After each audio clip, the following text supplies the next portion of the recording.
call, you will step out of the door to your right, walk down the ramp, and there you'll find a door. Use of whatever rooms you find. Now, WFD is very charitable for us tonight, and I can see a galaxy of governance enthusiasts here gathered, political party representatives, great institutions represented here, and great men and women. And all of you are doing a great job to make Kenya's democracy flourish. Please, let's clap for ourselves. We have in our midst the chief guest for tonight, the keynote speaker. We have in our midst great leaders of partner organizations. We have in our midst representatives of political parties. And we have in our midst the leadership of WFD. Let's clap for us again. Now, dinner is to be served, and it is by way of buffet. I'll want to request that, appreciating given the hour that we are starting, we are a bit late, and so we'll move with a bit of meteoric speed so that we get to catch up on time as scheduled. I'd want to request that for purposes of serving the dinner, we will not partake our dinner from outside so that we get to serve on time. If it is agreeable with all of us, we will get to step out, serve, and partake our dinner from wherever we are seated. Is that okay with all of us? All right. So we shall start with the high table.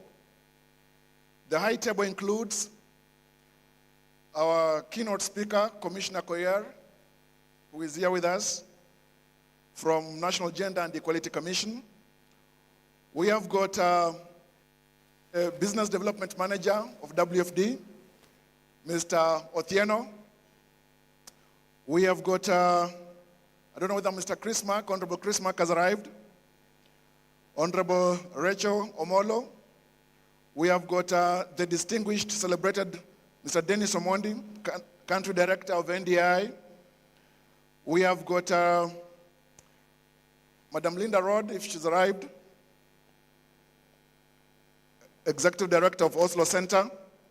We have also in our midst a representative from the Center for Multi-Party Democracy, representing Mr. Range Mwita. We have Mr. John Kihara in our midst. We have got Dr. Nderitu, also part of the high table, the Director of the Office of the Registrar of Political Parties. And then we have got Madam Jacqueline Makoha from the State Department of Gender. Madam Honorable Denita Gatti, former MP, she is here with us.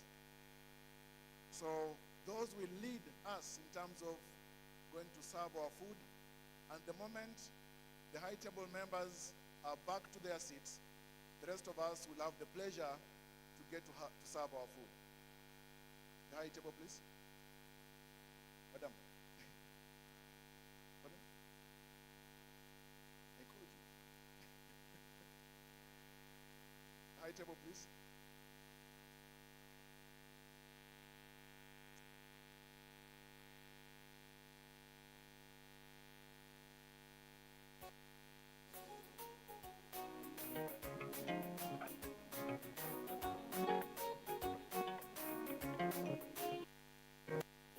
Tunasonga mbele watu wote kwa jamhuri. Tunasonga mbele wote kwa jamhuri.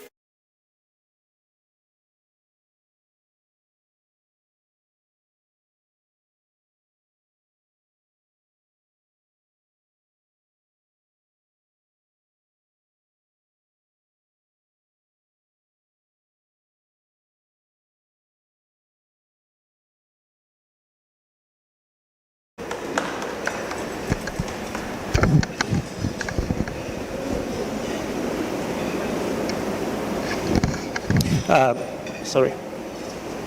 Good evening, everyone. So my name is Moses Otieno. I work for WFD as the Business Development Manager for Africa. I've been requested on behalf of the organization to read a few remarks, and this is specifically written by the country director for Kenya, who is Maureen Odor. So if you can indulge me briefly, I'll read the opening remarks on behalf of Maureen, who is a country director, and WFD. So our chief guest, the keynote speaker, thematic speaker, representatives of political parties, invited guests, ladies and gentlemen, good evening again. It is my great honor and privilege to welcome all of you to this special occasion as we come together to celebrate the outstanding achievements of political parties that have championed disability inclusion, women's participation, and youth engagement in our political landscape. Tonight, we are gathered not only to recognize excellence, but also to reaffirm an essential truth that inclusive is and the key to building stronger representative societies. In any democracy, political hold up to be the voice of all people, recognition, exceptional left who have embraced this responsibility.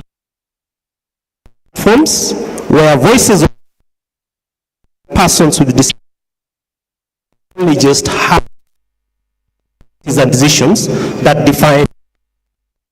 At Westminster, we are still to foster a culture of democracy, diversity, and principles. They unlock the true potential of the very individuals who form its foundation. So only my, so the vision, the courage, progress made, and renew our shared commitment to building a future is not just an reality to the recognized tonight of and achievable. To our funding partner, who is Demo Finland, and our supporters, including the Office of the Registrar of Political Parties, the National Gender and Equality Commission, the Center for Multi-Party Democracy, CMD, the Oslo Center, Zalendo Trust, and NDI. Thank you for your unwavering support in this vital endeavor. So together, let us continue to champion a future where no one is left behind in our democratic journey. So having said that, it's now my distinct pleasure to invite Mrs. Sirpa, who is from Demo Finland. I think she's joining us and representing Demo Finland to share a few remarks.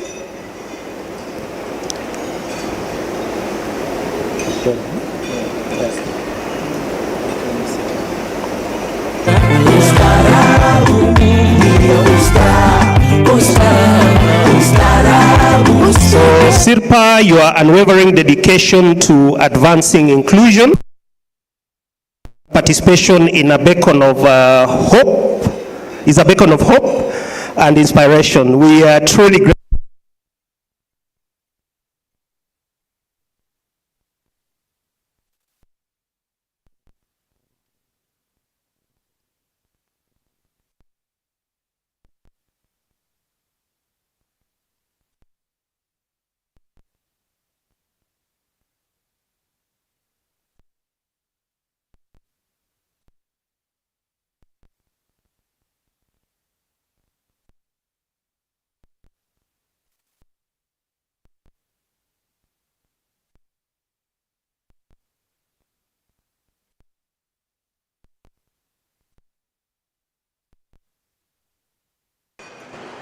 Demo Finland was established in 2005.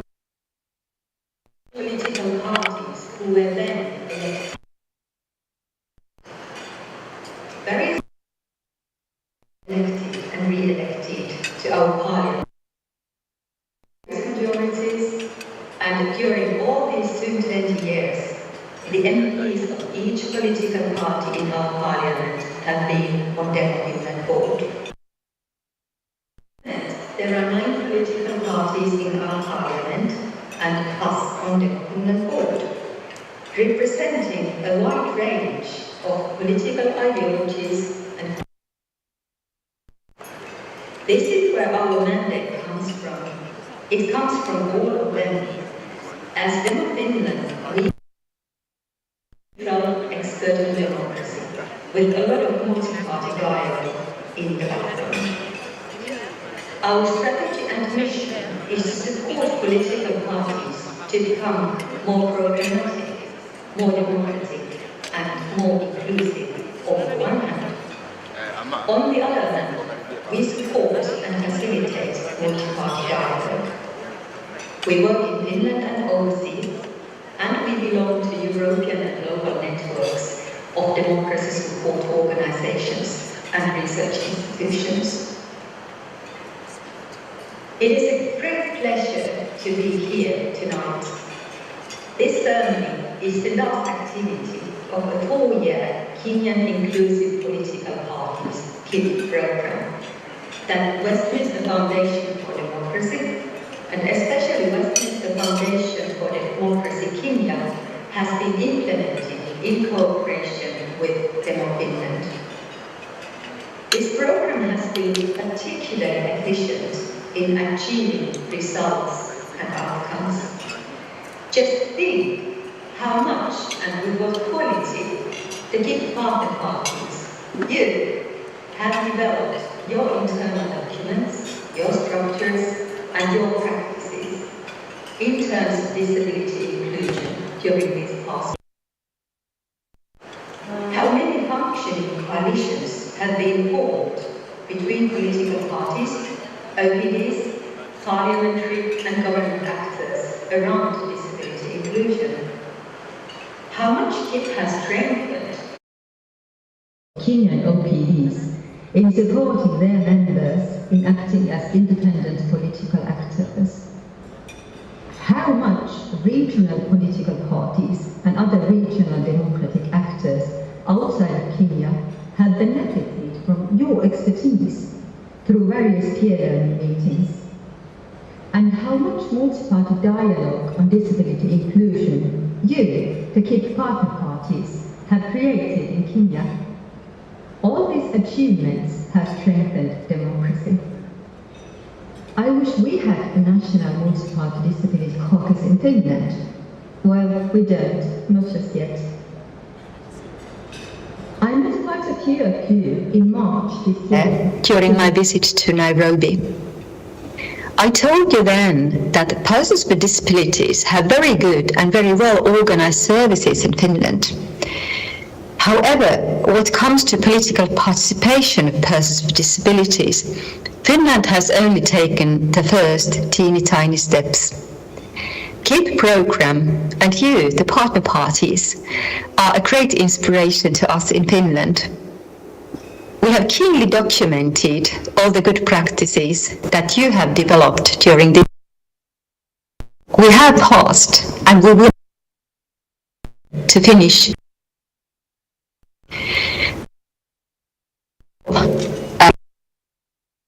towards developing disability practices. You know how to grasp this very important. His partners, especially the KIP program, political part, the inclusion of also our political system and our policymakers improves. I thank you very much for your courage and devotion in this work, as well as your great disability inclusive political innovations. I hope that all of you will be able to use your acquired competencies and networks for enhancing disability inclusion in political decision-making and multi-party dialogue in the future to strengthen democracy. Have a great ceremony and a good party. Do have some fun tonight. Thank you. All right.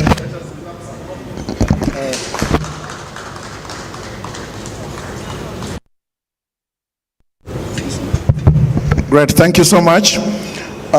Thank you so much, Sirpa, for that very irrepressible and energetic speech. And thank you also so much, Mr. Otieno, for the moving speech that you've made. And I appreciate what even Madam Sirpa said, that evidently, which is evident to us tonight, that their support and partnership between WFD and is making, and we can see it parties. My kindred, Mr. Otieno, has indicated that inclusion is not just a theory, but it's a practical issue. And thanks for the support that you're giving to political parties. I would like to recognize the sign language interpreters for tonight. We have got Mr. Victor Mwania and Madam Sylvia Muturi, who was here a little earlier. Now let's and politics is our business. It is impossible for us to move on without inviting the chair of the political parties liaison committee, Mr. Misati Evans, to make brief remarks. Mr. Misati.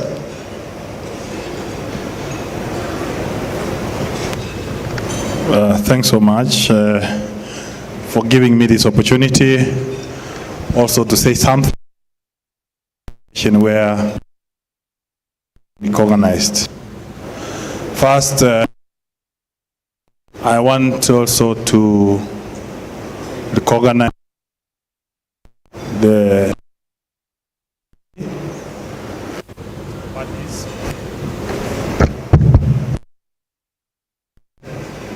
and all the parties that have supported this program. For the first time, I have been a member of PPLC for many years, and this is the time I'm seeing the parties being remembered. Because in most of the meetings I go, political parties are being bashed right, left, center. At least you have made my work easier today. At least the parties are being recognized for the good job done. That will make sure that they are encouraged and they'll continue giving people opportunities. Now, today we were in a meeting where was the main agenda. And the youths there, they were saying all lots of things, right, left, center. But my question is, they're asking, SIG, they still want to continue being in that corner and them to be still considered in the nomination slots, or they still want to be empowered to be able to fight for the elective post and they get elected to office. Because you see, there's a notion, even in the county assemblies, the ones who are elected, they feel that those ones who are not,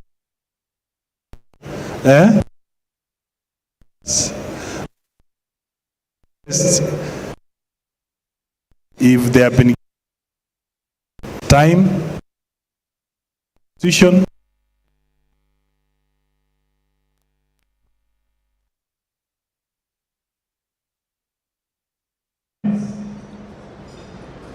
all the helpers in this sector of supporting inclusivity. Why is it that women and youth cannot compete competitively with the other people? You see that they don't have the resources, so we need to empower them. The 30% that is talked about in county governments, may the women get those jobs. You know, if they get those jobs, they can have the money. Some were telling me that, oh, women, when they have the money, they don't like spending. Is it true? Women in the house, is it true? Is it true? Yeah? The men will spend for you. No, they'll spend. So we're looking at it that when we have the Campaign Financing Act, there are many issues that we want to address. Just now, Parliament has been doing that bill. They were discussing that bill today evening. And all of them, they are defending how important they have done the hospitals, the chief's offices. The only question I was asking them, who told them that other people cannot do it? They should be able to focus on legislation, oversight. So we should be able to address that issue as Kenyans. Lastly, the political parties who have been participating in this program of WFD, I have been a member. I have supported my members who are members of the disability or persons with disability. And as a party, I'm also hoping that I might get recognized and win something, but I don't know, because I've done my role. But overall, I want to commend the partners who have worked with us this journey, and I ask you to continue working with us so that we are not a lesser human being than those who are able in the normal life. With those few remarks, thanks for the organizers for recognizing us, and we'll also, after you are finished, we'll also reward you by rewarding us and recognizing the political parties. Thanks so much. All right, thank you so much, Honorable Misati. Well, of course, I know the heavenly dwellers are watching, and maybe someday you will be recognized and awarded for that which your heart desires. And as all of you are aware, it is the intention of WFD to have political parties fully inclusive, that the place of women, the place of persons with disability, the place of the youth should not be a thing of bargaining about, but it should be a natural thing. Now, we are going to have a very important speaker coming up next, an Iron Lady par excellence, a lady who's dedicated her life to matters to do with political leadership, political parties, and actually the entrenchment of real democracy in this country. Ladies and gentlemen, to afford us some juicy reflections, let us put our heads together to savor the majesty and the grandeur of oratory power and prowess of the good Dr.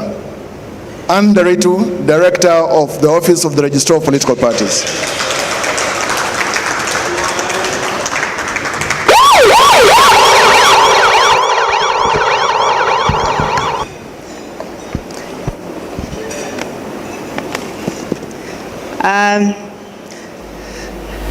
All the leaders present here and the organizers of this event, starting with the WFD,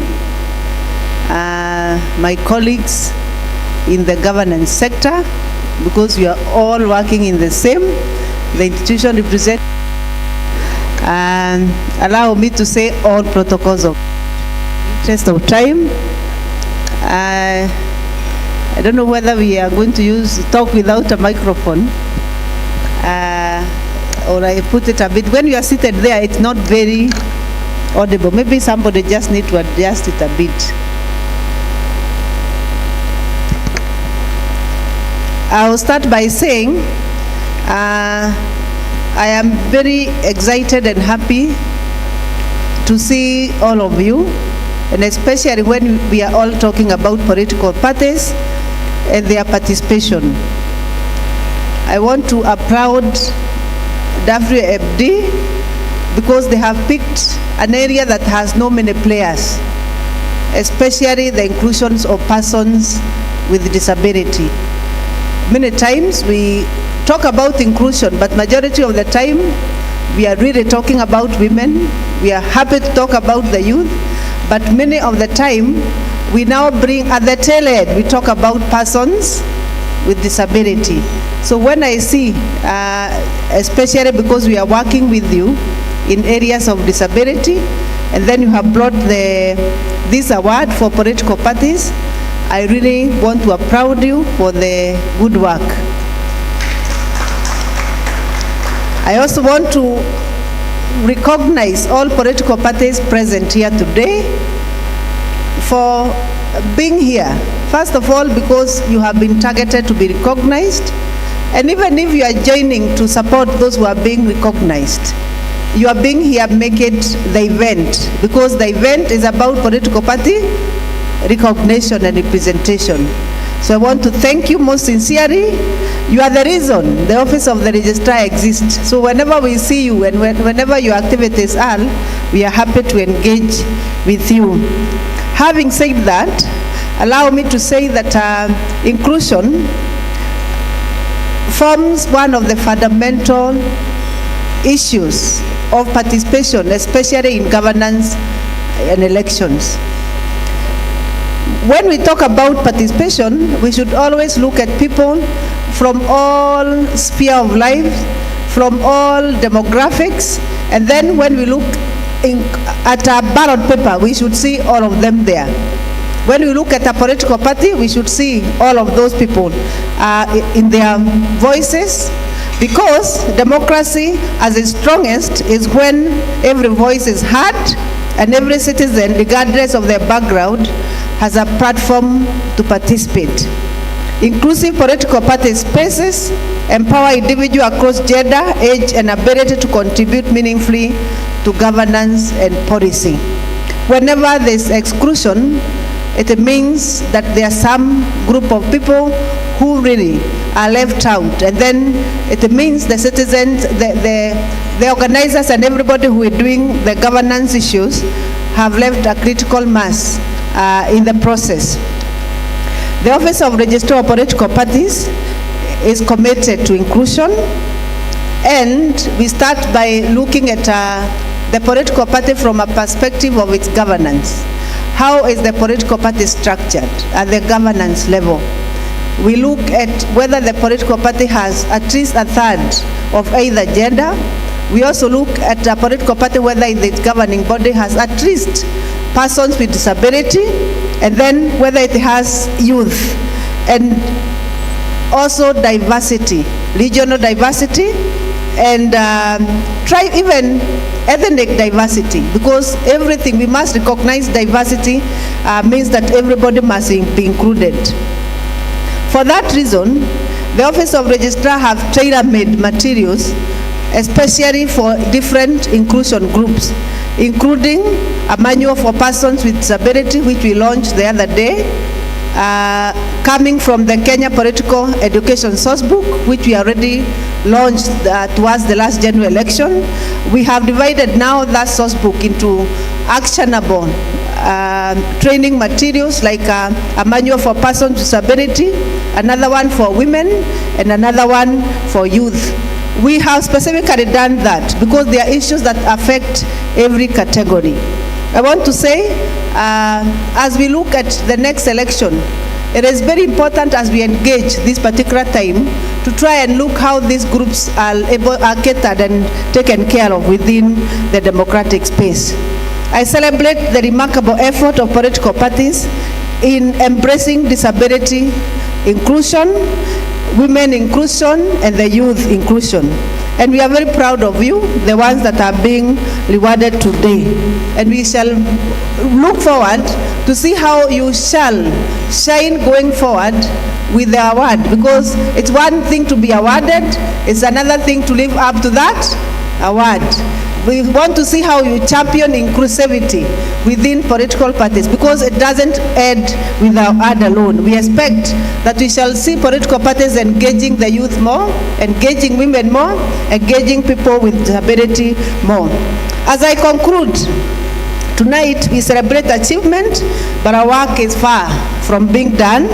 We have a lot of work to do to engage the population, especially for them to have a mind shift on inclusivity, and especially leadership of persons with disability, leadership of the youth, and leadership of women.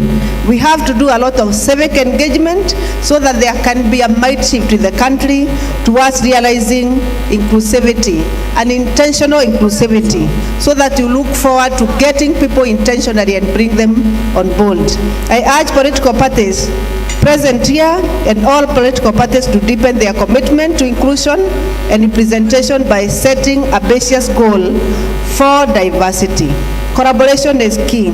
Let us all collaborate and let us strengthen partnership between political parties, civil society, government, marginalized community, and everybody who matter in the electoral space. Ladies and gentlemen, it is my humble request as we receive the awards today, we shall live up to what the aspiration of the people who are prepared the award are up to. I'm very proud to note that there is a journey ahead, and we shall work, all of us together, towards a great country, building a great country and a great electoral process. Thank you very much.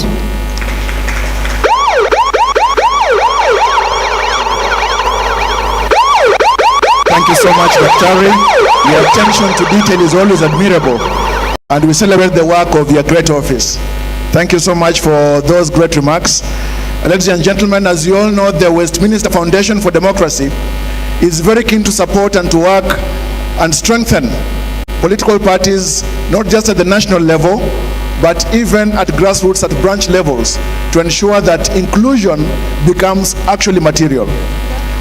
Now, this moment, ladies and gentlemen, the purity of joy dictates me to invite the next speaker, the man made for history, a distinguished leader who has been noted for the work that he has done, not just at the institution that he is in, which is a constitutional commission, but the footprints of his works are things that historians will have a place for.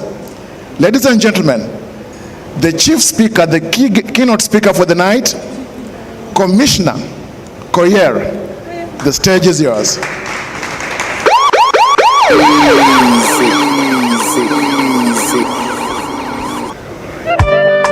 It's all about big music.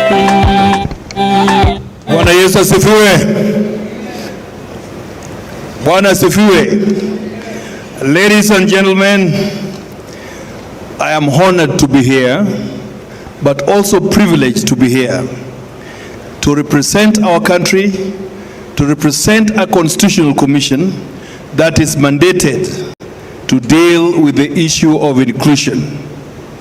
It is a great honor for me this evening to speak to you on why it is important for us to include everybody in the political process, particularly during our election. And so I want to congratulate in advance those who will be given the rewards this evening, particularly on the political parties in their role of inclusion. The National Gender and Equality Commission, as you're aware, is a constitutional body which is mandated under the Kenyan Constitution 2010 to focus on the interests of special interest groups, and more so on the issue of women, youth, children, and persons with disability, as well as marginalized groups and minority. Ladies and gentlemen, the issue of equality is so critical to our heart. And the Constitution of Kenya gives us the background which the National Gender and Equality Commission relies on to oversight the rights of these special interest groups. However, despite the provisions of the law, the special interest groups continuously face challenges on matters of inclusion, more so in the political process that we are going through. Ladies and gentlemen, if you look at what is happening on the review of the laws that we have which are coming out, sometimes the Commission has identified gaps that we need to look at in order to improve on the issue of inclusion. And so there's a dialogue that the Commission is leading in looking at all the electoral justice issues that are affecting special interest groups. In this regard, we are grateful to the partnership that the challenges that the Commission is facing and the country, through the involvement of political parties, we can be able to address some of these issues. Ladies and gentlemen, if you look at what is happening now, particularly with the reflection of 2022 election results, and you look at the results that our country and our citizens in terms of electing people did in providing opportunities for people with disability, women, and other marginalized groups, the gap is actually very big. Of the PWDs, if you look at the election, out of the 290 constituencies that we have, the members that were elected in parliament were actually 4 out of the 290. Well, that in itself indicates there's a need for us to see how the political parties and the electoral justice system can be reviewed to include the participation of the marginalized groups so that they can offer themselves for the election. But not only that, in the last general election, I personally, we covered a lot of counties and observed challenges during the voting day, particularly with people with disability, women, and even at sometimes even the youths, in terms of disruption and the facilities which are required for people to vote. So these are some of the things that we need to respond to. The data, particularly on the Senate, is worrying. Out of the 47, and Dr. Ann is here, the elected positions of the senators, if you look at the performance, and we were sharing out with Ann that if there's one woman that is elected, people think that we have elected 10 of them. But if you look at the data, particularly in the Senate elections, the result is the same. Same also for the people with disability in the Senate. If you go to the governors, it's the same. In the county government election of the county assembly, the issue is also the same.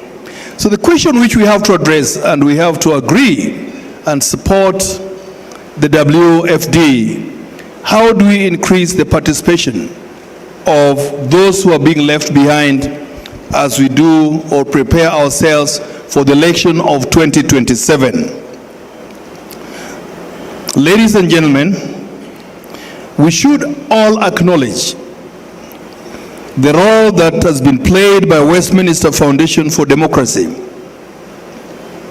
because as I think the chair of the Political Liaison Committee was saying, this is the first time that you're seeing political parties are being remembered and are being pulled onto the table.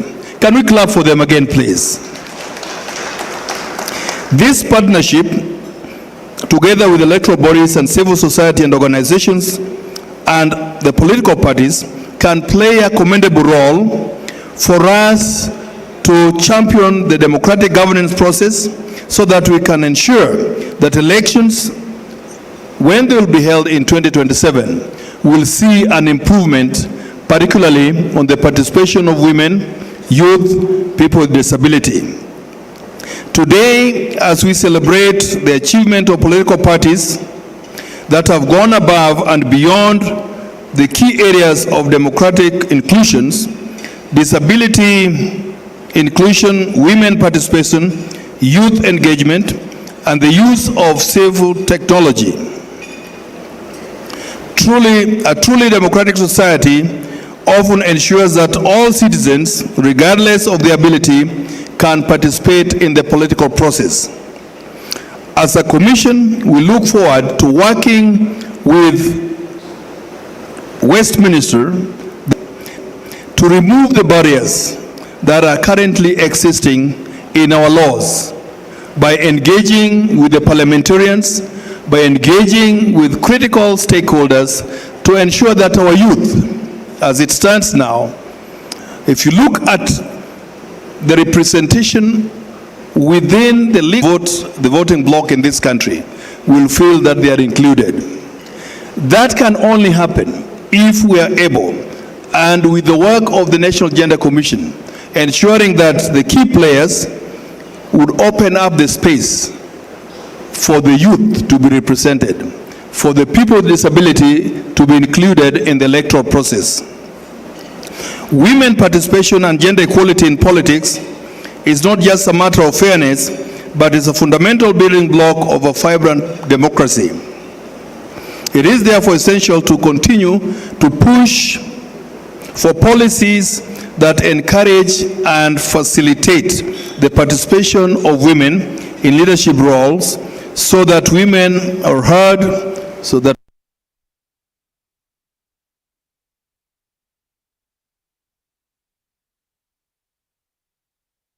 particularly on attack of women, on the femicide that is taking place in this country, is worried. And so as we lay the foundation of inclusion, we have also to fight the issue of violence against women, particularly in the electoral process, that could be hindering the involvement and the engagement of women to offer themselves in the leadership capacity for our nation. Equally, as I was saying, the future of democracy is also in our youth, and therefore we should expand the space of youth participation in the electoral process in our country. Ladies and gentlemen, the work that we are recognizing today is not only about to enhance internal structures of the political parties, but it is also about building a stronger, resilient democracy for our country. I have with me here one of our employees from the National Gender and Equality Commission. Mr. Zomo, could you please stand up? Please clap for him properly. Mr. Zomo is one of our senior officers and is a champion. And I was asking him this evening to give me the data, taking his counties for example. How inclusive is Machakos County in the last electoral process? And he confirmed to me that, Commissioner, there's a problem. As much as it's coming from Machakos, is also with the National Gender and Equality Commission. If you look at the representation of those who are elected, but not only on Machakos, please sit down, not only on Machakos, the same statistics is observable in all the 47 counties of our nation. And therefore, it's an opportunity for us, the political parties, to use the weaknesses which we have observed since the 2010 Constitution and to improve on the framework, particularly on Article 100 of our Constitution. And the Registrar of Political Parties knows very clearly that if you look at the list of representations that were put in for 2022, there were challenges in terms of meeting the threshold, particularly to ensure issue of inclusivity. And so as we expand this and look at the data and the gap that is in the Senate, the gap that is in the electoral position in members of parliament, the gap that we are having in the county assemblies, it is important for us to strengthen democracy by ensuring that our institutions are inclusive and that people are not denied the opportunity to offer themselves in the political leadership process because of bad laws and lack of good policies that means we should be able to include those who are marginalized. A case in point, there is no way of us enforcing the issue of the 16 nominated members of parliament to ensure within the legal framework that the youths are well taken care of, that PWDs are well taken care of. Equally, there is no law framework, as much as we said that we have the provision for women representative in all the 47 counties. There is no legal framework that says within the 47 you should ensure that the youth gets a portion of that. The PW should also get a portion of that 47. So that when we're saying that we are electing women representative, there's PWDs, there are youths who are also inside there. And that can only happen when the provisions are made and the laws are looked into and the bills given out to strengthen Article 100. Let us continue to work together across all sectors, all communities, to build democracies that truly reflect the diverse and dynamic society that we serve. The journey to full inclusion and participation is ongoing. As we celebrate the winners today, we also want to inspire hope and confidence of the future inclusion of PWDs, youth, and women in our electoral process. I want to reiterate the National Gender and Equality Commission's commitment. In fact, I'm so happy, I'm the most happiest man today. I was telling my colleague, Dr. Ann Ndiritu, that with speed and efficiency, through the process that is allowed in the Constitution, today His Excellency, the President of this country, has given my commission the new chairperson. And one of our biggest things that we are going to tell the nation is the issue of inclusion. And for good reason, the honorable member was asking me a very interesting question. Should the National Gender Commission always have a woman as a chairperson? The answer to that for now is yes. Am I supporting that? Yes. Because of the historical issues we have been facing as far as gender is concerned. And so once there is an issue of inclusion on all of them, then that time will come when Zomo can offer himself as a man to be the chair of the National Gender and Equality Commission. But we represent men and women and include all the issues of inclusion, including the post of the chairperson. But allow me to congratulate my chair.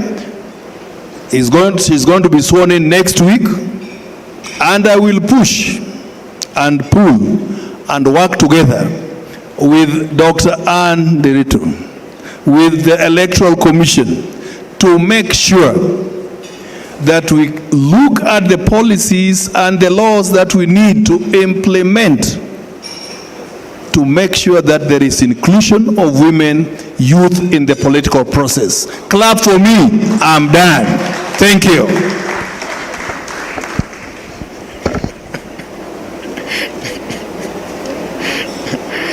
Thank you, your pen. Thank you so much, Commissioner, and we agree with you, all of us, that the future of democracy is in inclusion. And that is why we also celebrate the great work of the Westminster Foundation for Democracy in making sure that they help political parties to be more inclusive, to work towards transparency and accountability. And I want to pleasantly imagine that the next frontier of this advocacy and engagement will be to find out or carry out an audit and see actually how inclusive our political parties are right from the branches all the way to the national level. And just to remind all of us, we have got a galaxy of passionate, celebrated thought leaders in matters governance who are gracing us tonight. And just to get the list again for those who came late, so that you get to know the galaxy of thought leaders I'm talking about. We have got the esteemed Commissioner Koyer, who's just spoken. We have got Dr. Nderitu, Director of Office of the Registrar of Political Parties. We have got Mr. Otieno, who is the Business Development Manager at WFD. We have got Madam Jacqueline Makoha from the State Department of Gender. We have got Honorable Chris Mark from KOMCA, a young, passionate leader with spear point ideas. We have got the celebrated Honorable Denita Gatti, former MP, here with us. Serious political leader and potentially maybe a future female president of this country, Honorable Rachel Omolo. We have got the distinguished Dennis Omondi, Country Director, NDI, here with us. We have got Madam Linda Rod, the Executive Director of the Oslo Center. We also have got here with us a very charming lady. Are we there? The Executive Director of Mzalendo Trust, the amazing Caroline Gaita. And then we have got Mr. Kihara John representing Frank Mukwanja of the Center for Multi-Party Democracy. Now we are getting to the next level, and this level is about presentation of awards.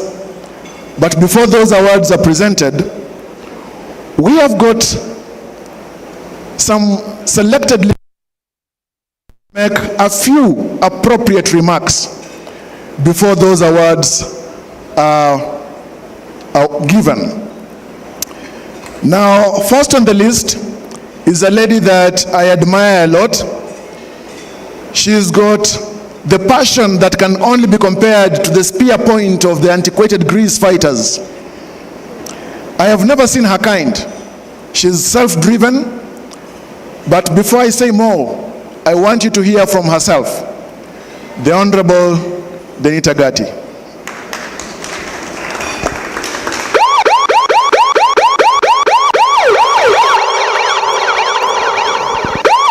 As she comes, she's a speaker for the category of disability inclusion.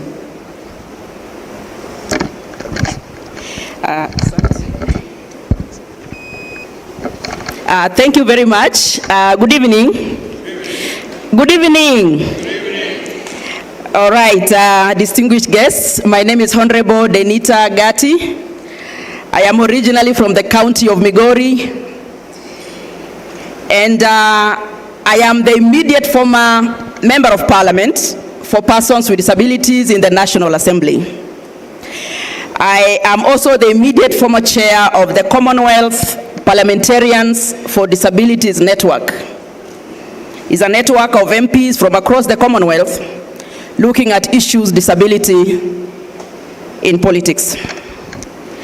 Now, I want to take this opportunity very quickly to acknowledge the Westminster Foundation and all these partners who are here, the Oslo Center, the Finland demo there, NDI, National Gender, ORPP, political parties, and everybody who has made this possible. You know, I'm seated there, and in most cases, I'm a politician myself, so I will speak the way things are. Not all the time do you find disability matters coming up, especially in the program. That's why I want to say Westminster Foundation is good for me to speak disability matters before gender, before youth, before everything. Sini namna hiyo. Usually the program inakuanga disability ndio ya last. So we are changing the scenario, how things are moving. And let me tell you, I want to say that I'm happy because I am also the 2021 recipient of the Shujaz Awards by Mzalendo. Where is Mzalendo? Mzalendo recognizes members of parliament who champion a cause. So I won that award for disability in parliament. Clap for me. Thank you. You know, we enjoy those kind of claps. Now, I want to say, just the other day, we were celebrating International Day for Persons with Disabilities. And the theme for us was amplifying leadership and inclusion for, for a sustainable future. And I'm glad that WFD is doing this. We are still amplifying the theme of the day. So for me, when I sit here, I want to say that political parties have a role to play, especially in advancing persons with disabilities. In Kenya here, as we speak, when my colleague from GEC was speaking, national gender, he was saying that in the National Assembly, we have 4 MPs with disabilities, out of so many that contested. Then in the county assembly, counties, we have 47 counties, but we only have 2 MCAs who are elected with disability. That is the MC from Wajir. There's one ward rep from Wajir, then there's another ward rep from Siaya. Those of you who come from Nyanza know the MP for Sigomere. He's called Honorable Mwende. He's a person with disability. So you can see that even as we continue to say we are moving forward, we still have not reached there for persons with disabilities. And for me, as a believer in democracy, we cannot be talking about democracy when a section of Kenyans are not in there. We have a responsibility as political parties that are here to think of where we put our persons with disabilities. And I will speak as a politician today, because as a disabled member of parliament, as a disabled woman, and as a disabled politician, the road is not the same. We do not start at the same pace. When people are campaigning, a disabled person is busy looking for how do I reach the podium. Political parties, you must be called out to ensure that when persons with disabilities are also campaigning, you have a ramp that takes them to the podium. If they don't put a ramp for a disabled person to wheel themselves to a podium, how are the people going to see me as a disabled person campaigning? Na vile mnasikia sauti yangu ni mzito. People cannot just look for me down. And I'm speaking because I've done politics. I have campaigned on a wheelchair. We cannot lie to ourselves. The campaign trail for persons with disabilities is not the same. Political parties that do not are there to accessibility issues. And many of you know that for us as disabled people, our rights are protected in chapter 4 of the Constitution of Kenya, the Bill of Rights. Article 54 is extensive on accessibility, on political participation, disabled people. And I'm speaking for disabled people of this country. You will give me time, because hardly do you hear disabled people speaking. Because it's not always normal to see us here. So today you will listen, because you are here political parties.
Christmas is very busy with you.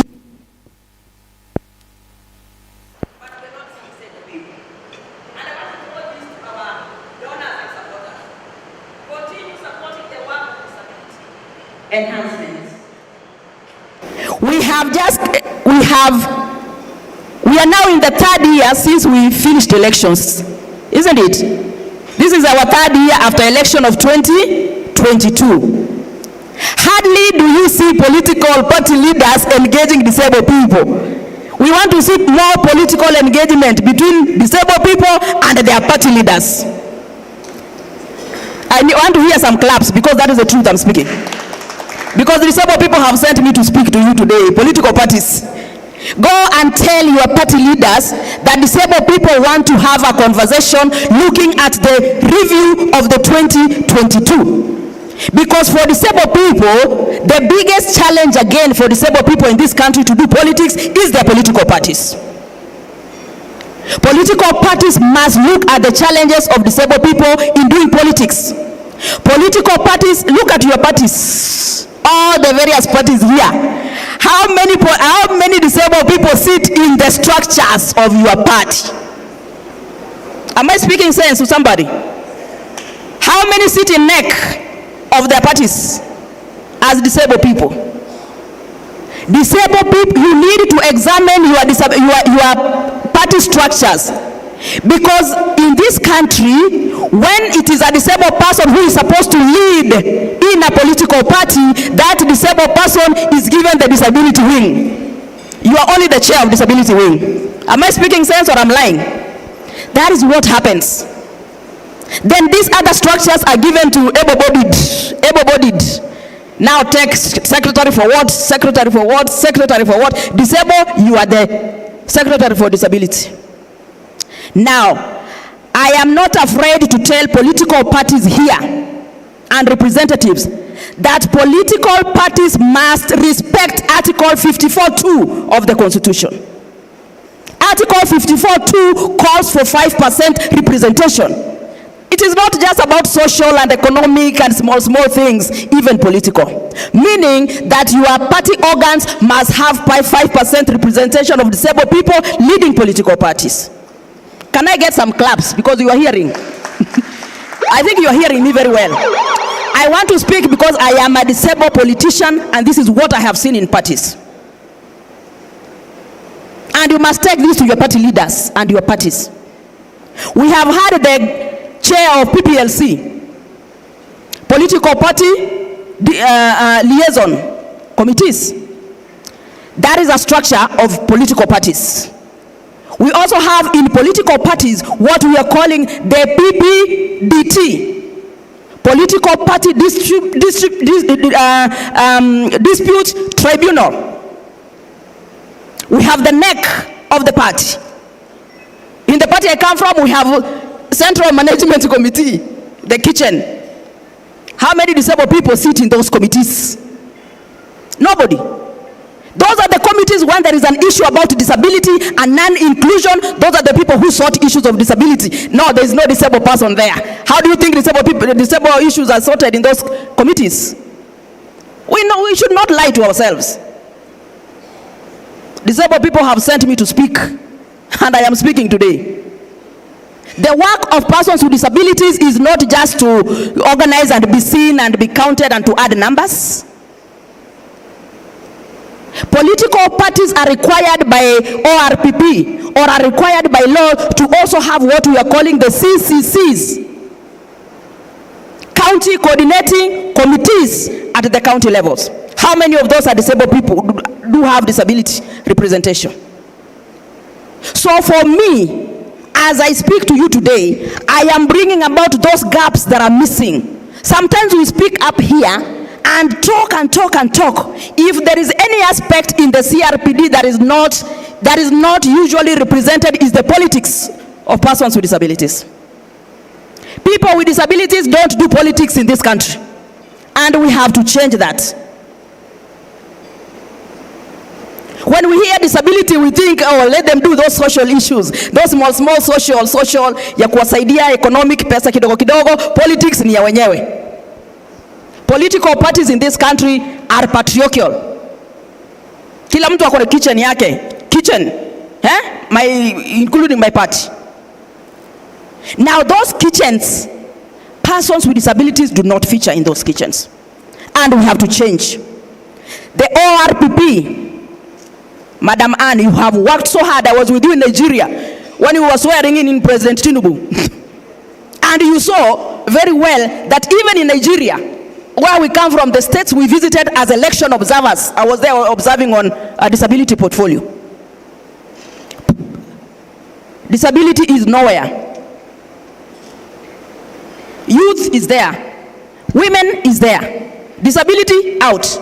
And that is why Commissioner Koyer said that in looking at Article 100 of the Constitution, which looks at the issues of SIG, and this we want to throw it again to ORPP. Persons with disabilities are not SIGs, they are persons with disabilities. Because when you clap persons with disabilities in SIGs, we get lost. That is why when political parties fund goes to political parties, they say, now this 30% is for SIG. Now, have you done an audit to see how much is allocated to persons with disabilities in the political parties? I'm speaking because I'm angry. I've seen this in politics. When you are doing your auditing and saying, oh, now ODM gets 100%, UDA gets 40, Kanu, Baba, and Mama gets 10. Where are persons with disabilities? Those are the things.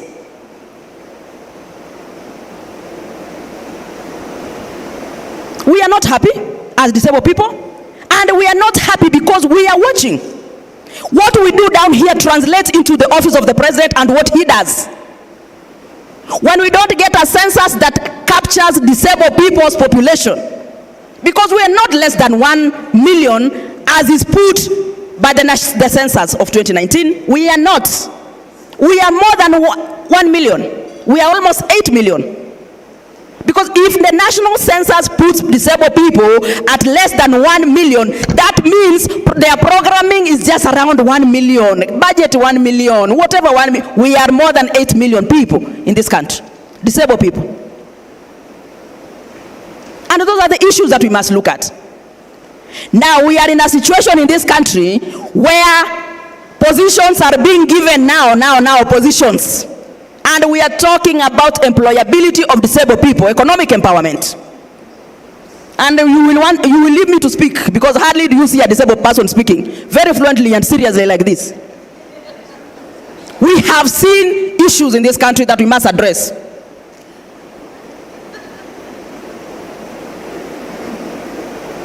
The constitutional commissions you are hearing here, constitutional commissions. Oh, now we are looking, there is gender. Oh, now there is youth. Oh, where are disabled people in constitutional commissions? Can you clap for me? That will tell you that you are listening. National Gender and Equality Commission the other day just got a CEO, a chair. We were hoping as the disability community in this country that was going to be a disabled person, a woman. I will not lie, because I'm speaking for disabled people who have sent me here. The only time they think of a disability who can be a chair of a constitutional commission like the National Council, that is now where we can put a disabled person. Any other commissions? Are you hearing me? So what we say in this country as the disability community, as women with disabilities in Kenya, is to say that we want to see affirmative action within affirmative action. I think you have heard that word. Meaning that when you are talking about women,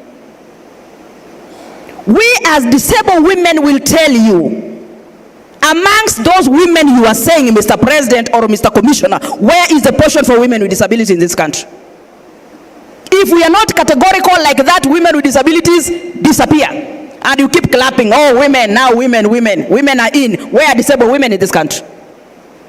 Women now are in boards. These corporate boards, women with disabilities are not. So for me to hear you saying, oh, now we are reaching 2/3. When I sat in parliament, and we had the 2/3 gender rule. You remember the 2/3 in this country. I brought an amendment to the 2/3 in the House. And I went and told Mr. Speaker Muturi that time. And I told him, Mr. Speaker, sir, when we are saying we are bringing in 17 women into the National Assembly, my amendment would be, how how many of these women are women with disabilities? Then he asked me, I remember, how are we going now to again come down to women with disabilities? Don't bring that, Mheshimiwa Denita. Don't bring women with disabilities. Don't bring women with disabilities. If we cannot start on the right footing, we will lose out women with disabilities. And I'm speaking to you the truth that I know. Chris, I hope you're supporting me.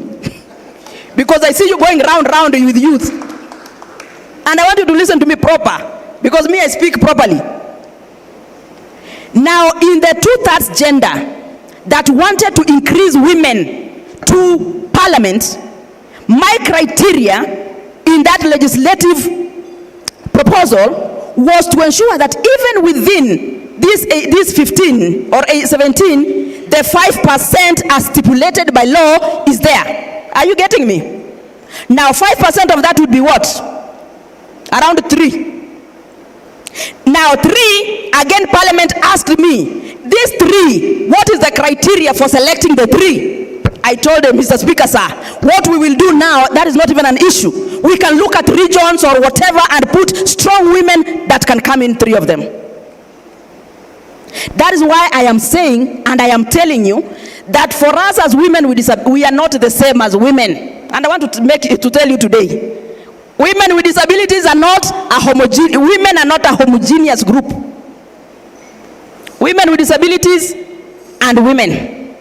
The moment you say bring in 15 women, will you see a woman with disability walking in a wheelchair ama na crutches hapo kwa hao 15? You will not see. That is why for us, we start making noise from the moment tumesikia namna hiyo. Otherwise tutaachwa kwa mataa. Alafu mtakuja kuclap hapa, oh gender. Where are women with disabilities? In that gender you are clapping. In this country, we speak. Persons with disabilities were very happy when the president was quickly announcing CS. Did you see a woman with disability CS? Among those 7 that the president put? Nobody.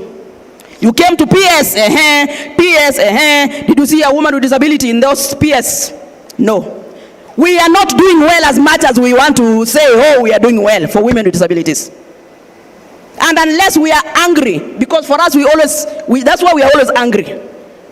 You see us very angry and making noise and stripping naked is because we are discriminated as disabled women.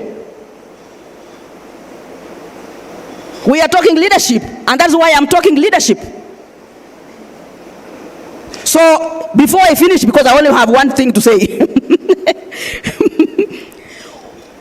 We have spoken about, now we have IEBC. IEBC is coming up. And I was speaking to our ORPP. You have seen now political parties have now a stake in putting together their representative to IEBC. You as representatives of political parties must help push for disability inclusion in IEBC.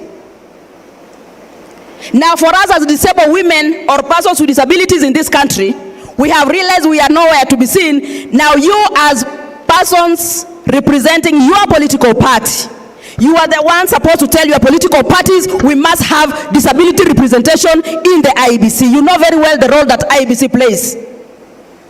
So if you keep quiet, your parties will just give, they already have their names. They'll even have their names already.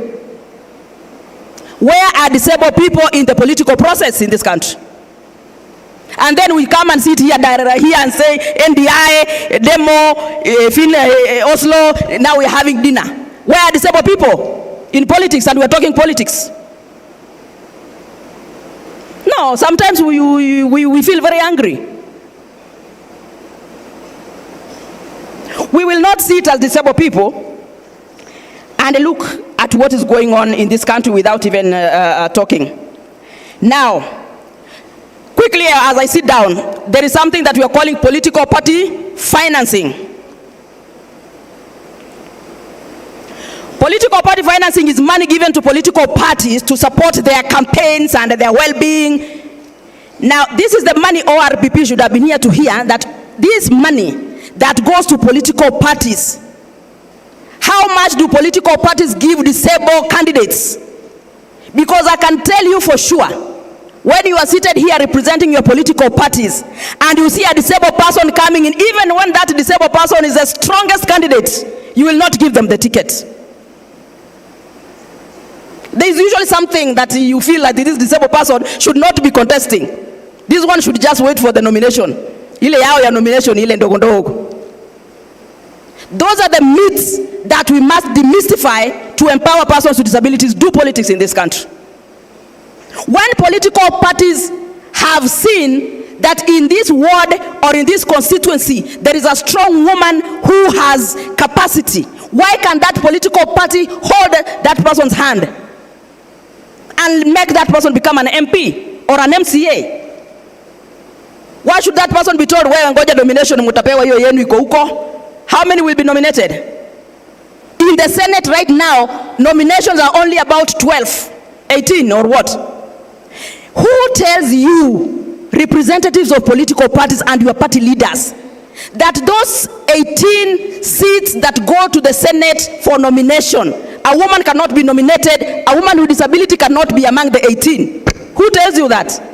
Koyer, does the Constitution say something like that? Why do our party leaders just nominate the normal women, 18, and then they only look for one to represent disability in the Senate? So meaning these 18, there is no woman with disability who can fit here. Are you hearing something or you're not? Can you clap for me? Because the moment you clap, you will go and tell your party leader. In the Senate, 18 slots, nominated women senators. They say now all these are these high heels and nice, 18. Then only one they look for a woman with disability they give. Who tells you that woman with disability is not a woman to fit in the 18? Are you hearing something? So what is that? I am speaking because disabled people sent me here to speak to political parties. So mutani stone huko nje badai. Political parties. Some of our political parties here seated here are the biggest. They are the biggest offenders of rights of disabled people. Don't discriminate. Don't discriminate disabled people in doing politics. Let them do politics. Already when we face discrimination kutoka kwa nyumba, the moment a disabled person tells their family member that I want to do politics, they'll say no.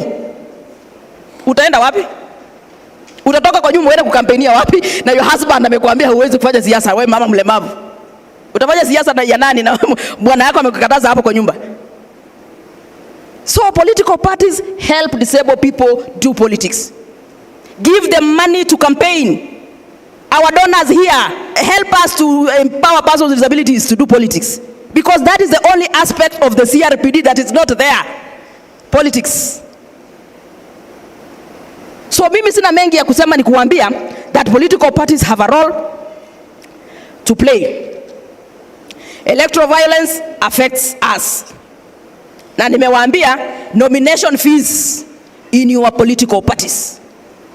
Nomination fees in your political parties. When I was in the Commonwealth, we were pushing for total abolish nomination fees for disabled people. When a disabled person is strong and you see this is a strong disabled person who can be an MP, who can be an MCA, wacha kuweka yeye nomination fees. Kwanza mnamsumbua na hana pesa na anataka siasa. Mnataka toa wapi pesa ya kulipa nomination na anataka kufanya siasa? So we will have to say hapa mbele tutawasumbua, muabolish hiyo, watu wafanye siasa. Nimewaambia kuhusu positions katika political parties. Disabled people must have positions in your political parties. Now, some of us who come from Nyanza, and I want to speak kama mtu natoka Nyanza, without fear or favor. How many of you, huko Nyanza tuko na hii culture ya direct ticket? Direct.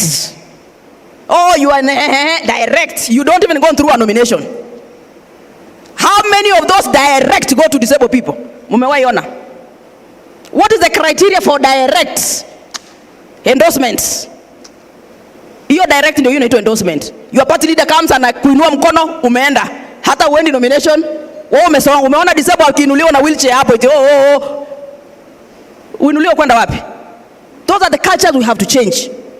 Tell your party leaders, tell our party leaders that even a disabled person deserves a direct ticket or an endorsement. The moment our party leaders endorses you uko kwetu Nyanza, si unajua umeingia. Why would that not happen to a disabled person who is strong, who has supported the party? Those are disabled people wamenituma kuambia hizo maneno. Hakuna hapa discrimination, mnafanya favorism, alafu mnasema hapa eti kwamba disabled are not doing politics.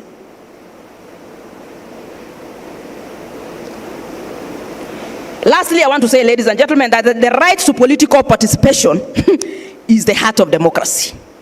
So when we talk about, my party is democratic where? And the disability hakuna hapo. Unasema my ODM is democratic. How many disabled people wako wamechaguliwa ODM or UDA or KANU? It is discriminative. And hapa mbele we are going to call out political parties that discriminate persons with disabilities. That is how we are going to move.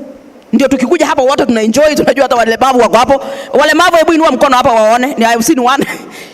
Simame, wangapi wanaweza simama, msipigiwa makofi saa hii. Simameni haraka haraka ndio naenda kukaa. Pigia hao wale. Yeah, clap for them. There was a lady, sijui ameogopa yeye. These people hardly do you see them. Lakini wakiingia kufanya siasa yao, nyinyi mwende muambie political parties. In Uganda, where I have had so many chances of interacting in Uganda politics, for us as disabled people, ninaenda kukaa, I only have 1 minute now. For disabled people in this country, many of you know that hata katika hii county ya Nairobi, where we are seated now, in the county assembly we have no MCA for disability. Are you feeling happy or you're bad? You are feeling sad, you are happy or you are sad? In this country of ours that we call Kenya, in this democracy now, we have 21 counties in Kenya that do not have representation in the county assemblies as required by law. That means those 44 MCAs are not there. Either watu wanakula tu pesa ya walemavu eti mimi disabled ninakula pesa ya mlemavu kama MCA, or they completely are not there. And the Senate is quiet. I want you to listen to me because naenda kukaa properly, so that when you go in your parties, you help your party. If we have no representation of persons with disabilities in 21 county assemblies in Kenya, it means 44 people who should have been MCAs and disabled are not earning a salary. For 5 years, na ORPP is quiet. Na IEBC is quiet. Na Senate is quiet.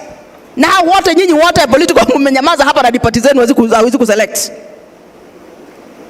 What are we saying to this country? What are we saying to persons with disabilities if we are not discriminating people with disabilities in this country? How does it happen like that?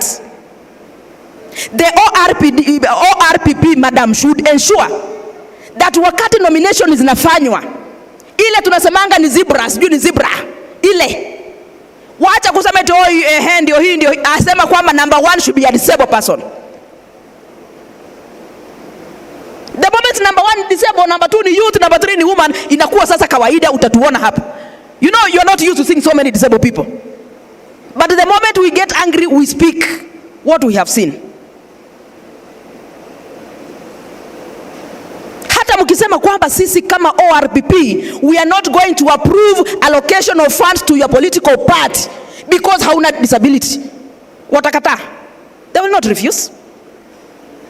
So let us not lie to ourselves sometimes that there is nothing. All these issues are issues of disability.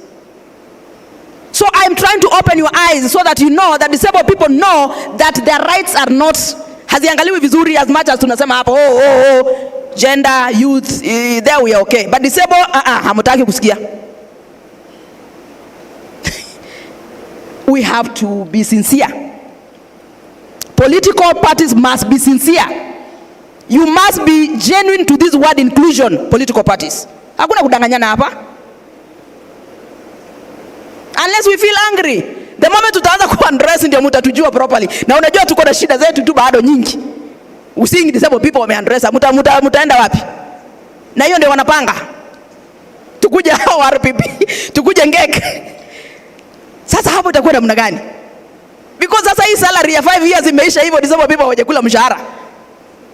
Alafu nini kuwe? Pesa narudishwa treasury ama inaenda wapi? Ya disabled people katika political parties. In fact, you need to compel political parties to amend the Political Parties Act. Kusema kwamba ile pesa inakuja katika political parties, ile mnasema 30% goes to political parties. Why would 30% go to political parties for SIGs? Why don't you say that this 30% that goes to political parties, 10 must be women, 10 youth, 10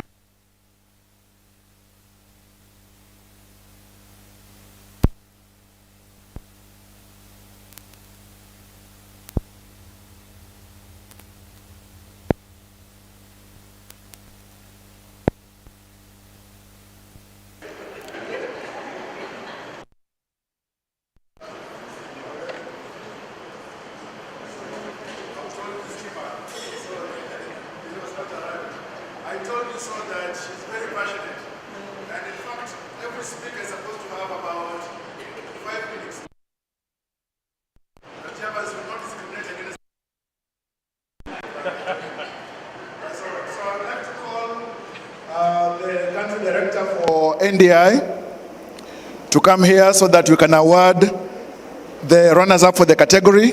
The country director will have a different moment to make his remarks. So right now it's just to award. Clearly. But Chief, distinguished guests, ladies and gentlemen, I think Danita has remained very true since I met her, very passionate about issues of disability inclusion. All right, mine, as you've heard, very quickly, is my privilege and distinguished honor to name the first and second runners-up in the category of disability inclusion in parties. The first one goes to United Party of Independent Alliance, known as UPIA. Clap for them.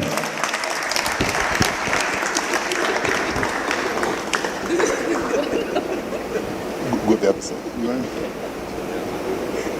All right. All right. A clap for them, please. All right. The second runners-up goes to congratulations. Congratulations. You know now Danita is laughing. You can see, Danita, if you were to consider joining another party, that might be on a light note. But the second one goes to the Forum for Restoration of Democracy in Kenya, Ford, Kenya. Simba iko wapi?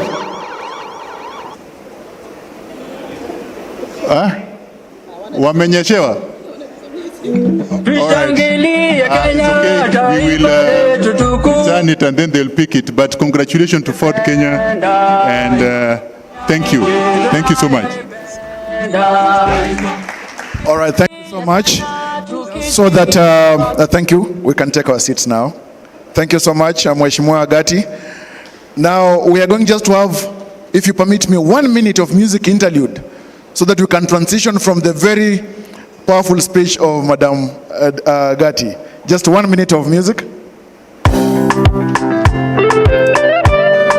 It's all about big music.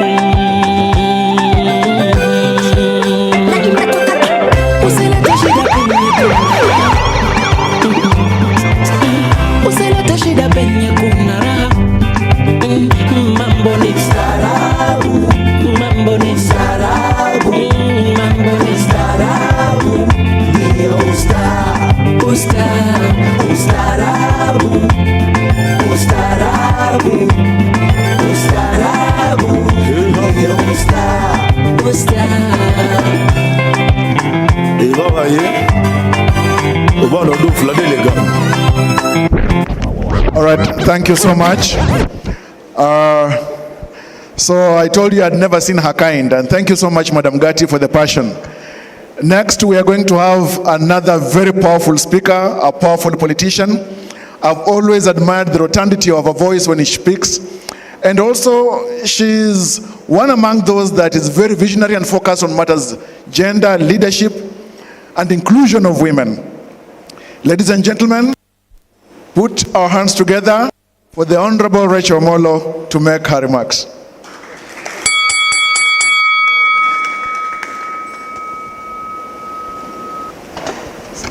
Thank you, Jafat. Before I begin, I just want to assure you that I'm not the lady Honorable Gatti was talking about who was because of heels. I'm not the one. So I'm not going to be as energetic as Mheshimiwa, but I'll try to be very brief because some of the issues have been addressed already. Distinguished guests, ladies and gentlemen, I'll just go straight to my speech today, or the address on women participation in politics. It is really an honor and a privilege this evening to stand before you today to discuss this topic or to share my thoughts on it, which is a matter that is timely and critical and also very dear to my heart, as you've heard, that is participation of women in politics. Today, ladies and gentlemen, as we gather, not just to celebrate the progress, but to reflect on the path ahead. We are celebrating the various political parties and the achievement, and I'm glad that one of the parameters was on inclusion. The presence of women in political arena is not just a matter of fairness and equality. It is a fundamental necessity for the health of any democracy and the prosperity of our societies. Why should women get involved or participate in politics? Statistics shows that women represent half of the population world over, yet in too many countries, including ours, their voices remain underrepresented in decision bodies, making bodies. When women are not at the table, we miss out on perspectives that drive inclusion, inclusive policies, and sustainable development. Studies show also that when women lead, societies benefit, and Commissioner Koyer also spoke about that, from improved social policies to stronger economic outcomes. Political representation, as May, is not just about numbers. It is about influence. That is why we are pushing for women to be more involved in political participation. It is also about ensuring that policies reflect the realities of all citizens, not just a privileged few. Issues such as healthcare, education, gender-based violence, and economic empowerment take on new depth and agency when addressed by those who understand them intimately. And that even Mheshimiwa Gatti has alluded to and spoke passionately about women with disability, that you cannot lead what you don't understand. It is good when you put on the helm of leadership people with disability, women in this matter, who will champion women agenda. We do agree that women have faced a lot of challenges. That's why the participation is still not what we would admire. In as much as we want to take cognizant of the progress that has been made, there are quite a number of barriers that still exist. We are all aware that in the last general election, and we are so proud of the 7 governors who were elected from the 3 who were elected in 2017. We also saw a number of women elected in the National Assembly who were 29, whereas in 2017 we had 23. Even though we know now the number has again gone down to 28 by CS Wahome being appointed to the cabinet. There are quite a number of barriers that exist that are hindering or challenges our participation as women, So I'll just enumerate very few ones because some of them have been spoken about by those who spoke before me. One is the cultural norms. And a lot of skepticisms and mistrust of women's ability to lead and the stereotypes and prejudice about their role in the society is eminent. And because of these, societal expectations has discouraged a lot of women from pursuing their leadership roles. And as they say, that culture, it's strategy for breakfast. So if we continue to champion the stereotypes of the mistrust that women cannot lead, whereas they are the leaders in our houses, if we continue to discourage our women, and yet we know the potential that they carry, then we'll continue to have all these strategies that we're putting in place as breakfast for the culture, because our culture and our norm dictates that women cannot lead. But that is what we are trying to fight, so that we see more women come out into leadership. Another issue which has been spoken about is economic hurdles. We know that this data, which was released just the other day by the Kenya National Bureau of Statistics, that about 92% of our women have now moved to the club of the highest earners in the country. But we still know for sure that running for an office requires a lot of resources.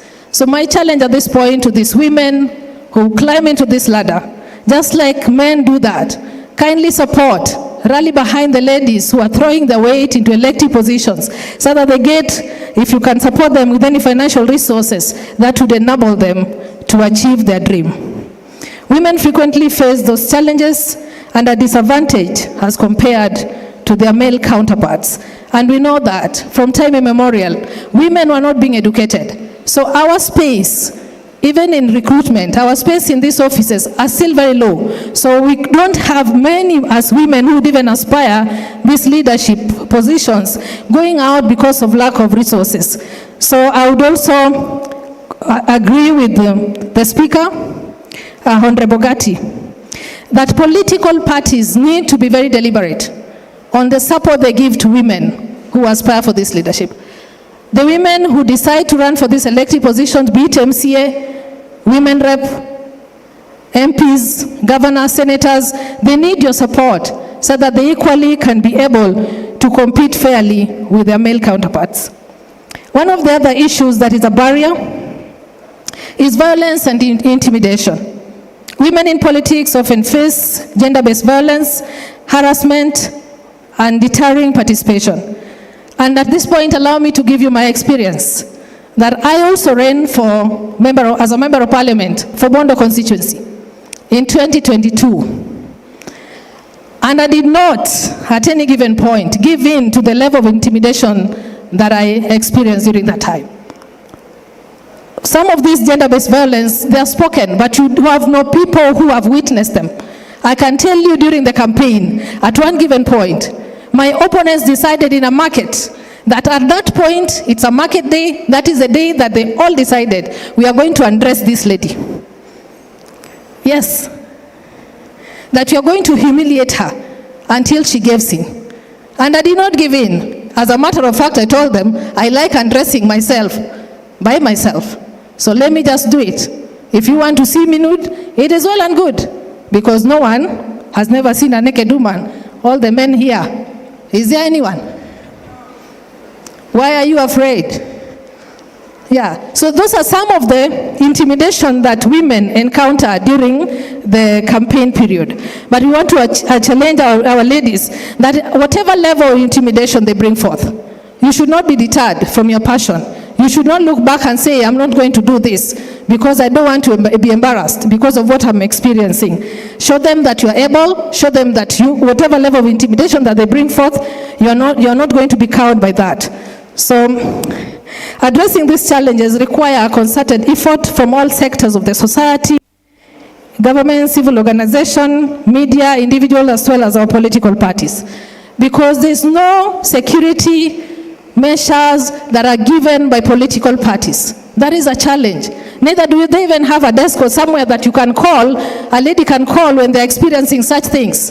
You are left to do that. You are left to go to the police post yourself. You are left to take up the matter yourself. And there's no meeting or that they even a follow-up meeting that they ensure that whatever case that a lady reported, that matter was taken up. So it is a challenge to the political parties that they should ensure that there's a lot of security in place for the ladies who've thrown their weight into the political ring. How then do we ensure that some of these challenges are combated? One, the power of role models. That has been a challenge to many, especially the young ladies who are aspiring elective positions. You find that our ladies who are already elected, they have a caucus, and it's a close-knit that breaking into it is a challenge. And this I'm speaking to Wakina Danita Gati who've been there before. That they don't want other ladies to move into that space. They're not willing to hold hands with the young women who are coming up so that they walk with you the journey. They ensure that at least you can shadow one of them so that you are also able to know what to do when certain circumstances like the one I've just given you happen to occur. We cannot, ladies and gentlemen, underestimate the power of these role models. Every woman who steps into leadership role blazes a trail of future generation. From Ellen Johnson in Liberia to now our newest member and the President of the Republic of Namibia, Netembu Nandi. We are really proud of the achievements that women has made so far, and we know, even in Kenya, that not only are we going to have the 7 governors, we are aspiring to have 24. We are moving from G7 to G24. We are also saying that we've only seen only 23 ladies who were elected in 2017. Now we are seeing only 29, meaning only 6 of them were elected in 2022. And this is a challenge that I'm posing to Madam Anne. Just as affirmative action was pushed, have you thought of an idea that if you decide that the way we came up with affirmative action, each and every county, because we can map these counties out and we know which party is dominant in what area, then we are able to pick one constituency where a woman is stronger and ensure that that political party, and it passed as a bill or a policy, that where your political party is stronger, let me put like Nyanza where I come from, Siaya where I come from, since Grace Ogot, we've never had a woman MP. And yet, we are the champions. So why not put a policy where at least a single constituency per county gives you a women member of parliament? With that, you are going to have additional 47. If you add to the affirmative seat of 47, that you are going to have a total of 94 women elected into the office. And that, for me, would be an achievement. Another thing, if I were you, I would have clapped. If another thing, the role of men in the society. This is not just a women issue. It is a societal issue. We need to pick it up. We are the ones who give birth to the girls. Are we going to allow our children, our boys, to marry ladies who are weak? Why are we making it a women affair that let women fight for the space themselves? So we are looking for men who are going to support women in the run for elective positions. So men must be our allies and advocating for policies that support women's participation. Political parties as well must commit to inclusivity while ensuring that women are not just included, but are empowered to lead. And lastly, I would say a call to action, and the young ladies that I've seen in our midst today.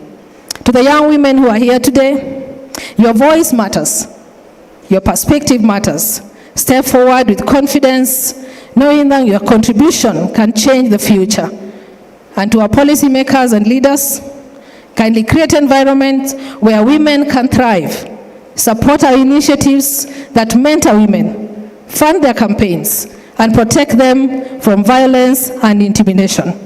And in my closing thoughts, our societies cannot afford to ignore half of their talents, as we had already indicated, that half of the population are women. So the society cannot afford to ignore this population, to ignore our talents, to ignore our insights, and half of their potential.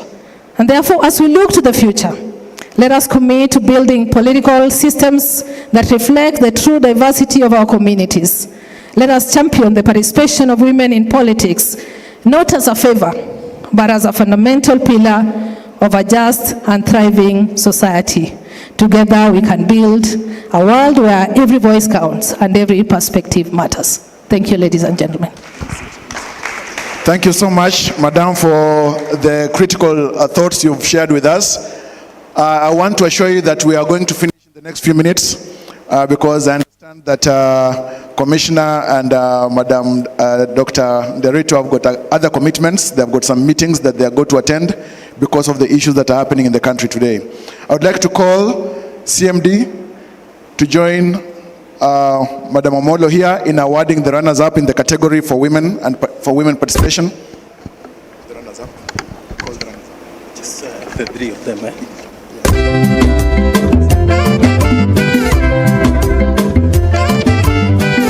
Thank you.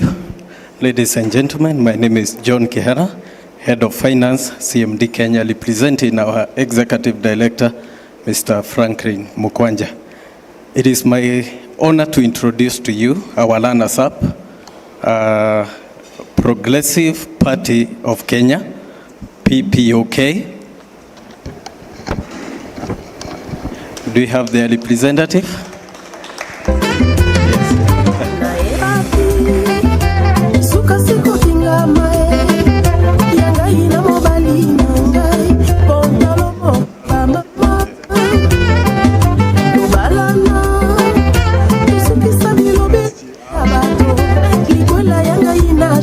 Congratulations to them. Next is United Green Movement, UGM. Representative of UGM.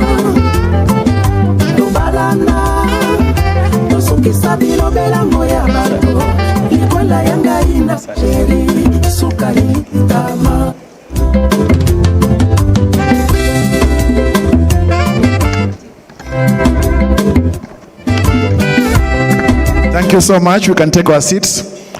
I've received now, because of the interest of time, we are going to the next speaker. Because he's a young man, he has assured me and he's told me that he can bet anything on this earth that his remarks are going to be very brief. The next speaker is Honorable Chris Mack.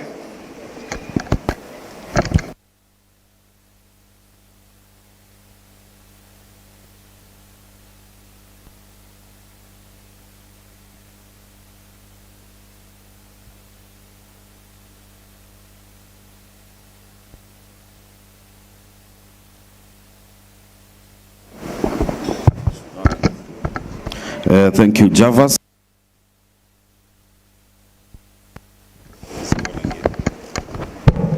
Commissioner, Madam Registrar, the PPLC family, which I have been part of and I cherish them very much. So let's also clap for them.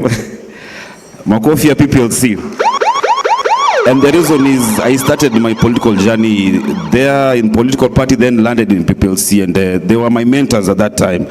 So I really value them a lot. Of course, headed by the able Chair Misati, the development partners and the civil society, also seated mostly on this table, elder brother Dennis, my big sister, I call her my big sister, Madam Caroline Gaita, and of course Phoebe. They have been also part of the journey of Chris Mark and even the KYMCA and the organizations that I represent. And all distinguished guests, good evening. My name is Chris Mark. I'm the CEO of the Kenya Young Members of County Assemblies Association.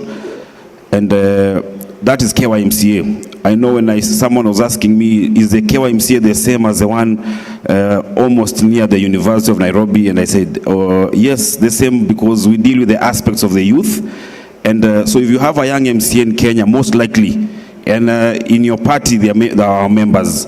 So that is the home of the young MCAs, and I currently run it as the the Chief Executive Officer. So I'll be very brief. And of course, it's been a tiring day. I know Misati were with you in the morning, and I made sure I come here because I was in Garissa for a similar engagement. So I was from Garissa, I landed in the morning, went to the other one because also important. And I think what was talked about in the morning will reflect mostly on what I will speak about. And there were very youthful people there. And the political party youth leagues, that is a place where I always see as a cure for the youth engagement. I was a member of one when I started and when I got a chance to be in PPLC, that is the NAC. And I can tell you the problem mostly with the youth leagues in Kenya is that they're usually used for mobilization during political times. And this I know because in 2013, I did attempt to vie for a seat of MCA, that is in Karen Ward. So and I was not lucky because my votes were not enough. I was not really defeated, but the votes were not enough. I decided, instead of looking for employment, let me go and work in the political party youth league, only for me to find shop closed, and until the next election is when the youth league will be active. And that was the first problem I foresaw on the youth leagues. And of course, this disadvantages the youth a lot, because if we are going to use them only for political mobilization, and you expect them one day to also take over these affairs of the parties, it means they will not be strong in running these political parties. And I'm always alive to the fact that it is a party that forms government and not vice versa. So the party must be strong, and the strength of the party will be from the youth leagues. We always cheer Malema, and I know the youthful people cheer Malema, but if you look at his history, he came from the ANC Youth League to the point that when he was being expelled, he had really grown to be able to run and form his own party. So that is something that really lacks. Another thing in the political party youth leagues is the aspect of mentorship. Nobody really holds a hand. And this I felt personally I can relate with, because in 2013 when I decided to vie, I did a lot of research in the ward of Karen. I had the best talking points, Javas. I looked at the problems that affect the people of Karen, and I stood in a podium like this and articulated issues. Only for me to be told later, umeongea vizuri kijana, lakini tulifunga duka tukusikize. Sasa tunataka utupatie ile pesa tungetengeneza asubuhi. And you see, this is a lesson. If I had a mentor, he would have told me it is not at what is written on the paper. There is a political lessons, and that can be done through mentorship. I'm a student of history, and when I read, I find Jaramogi really carried a lot of the current leaders that we have, including maybe the governor of Siaya, that is Governor James Orengo. You see, mentorship can be easy, Madam Registrar. Even carrying a youth to a rally and mwambie salimia watu kidogo, that one builds the confidence. He understands the crowd, he is able to articulate and even speak better and understand. The youth leagues are integral, and I'll really stick to the issues of the youth leagues because that is where a lot of people come from to rise to the main leagues, or rather the main party. Even the former president of Jakaya Kikwete, and I was talking to a friend just outside there, I was telling him he was a member of the youth league of, I think it was TANU, before it became CCM, and he really built his skills there and rose to become the president. Same as the celebrated Nelson Mandela. He started at the youth leagues to be where he is and become president later on. So mentorship is important. Why? Because when I deal with the youth every day, I find that politicians do not tell the youth the reality. They flash the big cars, they dish out the money, the chains, and our young people, when they get into politics, they think that is the way. So they think they're coming here to make the most money, and they think they don't have to articulate issues, that I just need to come with a flashy car, I need to give the handouts, and maybe even the person giving money has really struggled to be where he is. So that lack of people who can actually show success in an ethical manner really lacks. And in KYMCA, there's a program we do for the young women, and we have the aspect of mentorship. When we told them, let's do it, and the young women always tell me, Javas, I was not mentored by anybody, but you see, what happened in the past does not have to be done by you. And I'm happy that Madam Registrar always comes and talks to the young women. And whenever we do our meetings, we make sure, if you're coming from Garissa, for example, if you're 5 MCAs who are ladies, we also have 5 youth. So that also there is that aspect of, this is an MCA sitting next to you. Learn from them, and even you as an MCA don't lose the reality to the people who have sent you to these assemblies. Now, the KYMCA, and I'd like to speak on a program as I finish, because I am alive to the fact that Madam has been here for long and commissioner. And I'm also a youth, and we say the youth in what to chap. So, we run a program called the Regional Youth Bunges. And this program is actually what took me to Garissa. And I thought about this and shared with Madam Carol Ngeta, and thank you for supporting it. And of course, other partners came on board. And the idea was to put the youth in an assembly sitting and make sure the MCAs who serve in that assembly sit on the public gallery.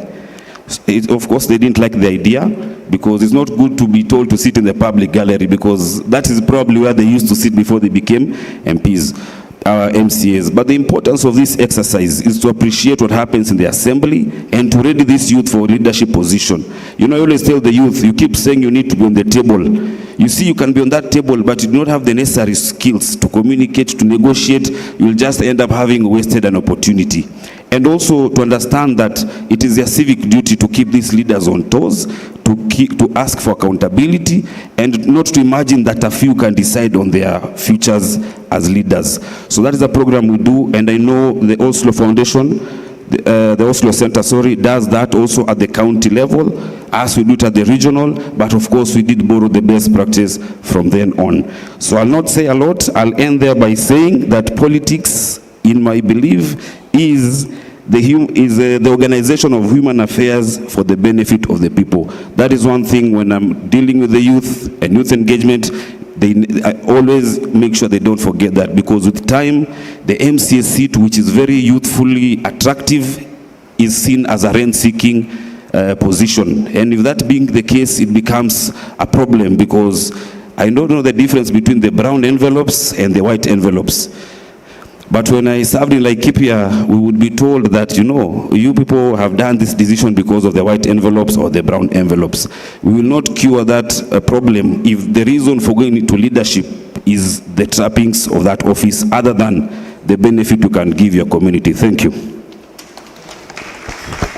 Thank you so much.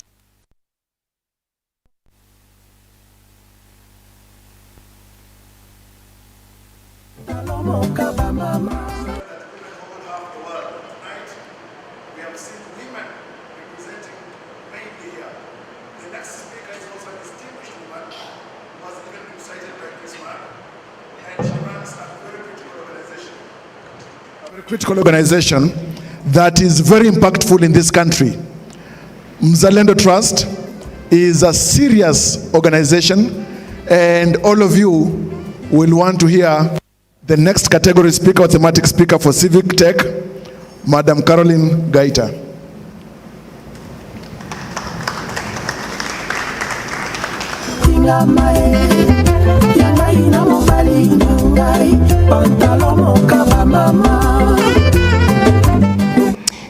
Thank you, Janvan, and thank you to all the speakers.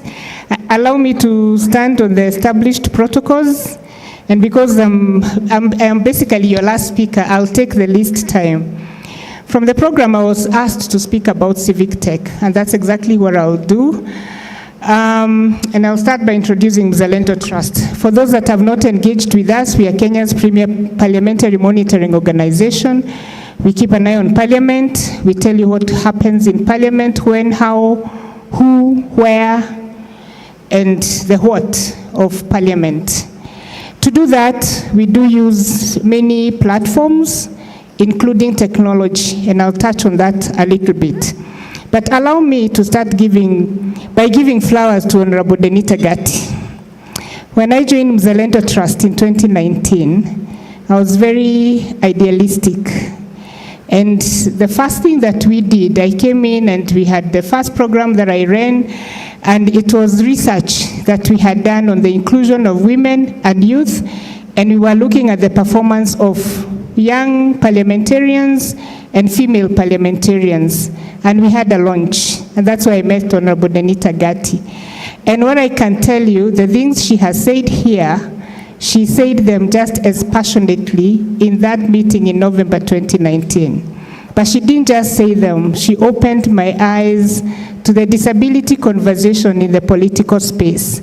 And from that day, I became a convertee and have made sure that since then, our work as Mzalendo Trust, when we speak about inclusion, it has an inclusion angle. When we do research, it's not just research to tick the boxes.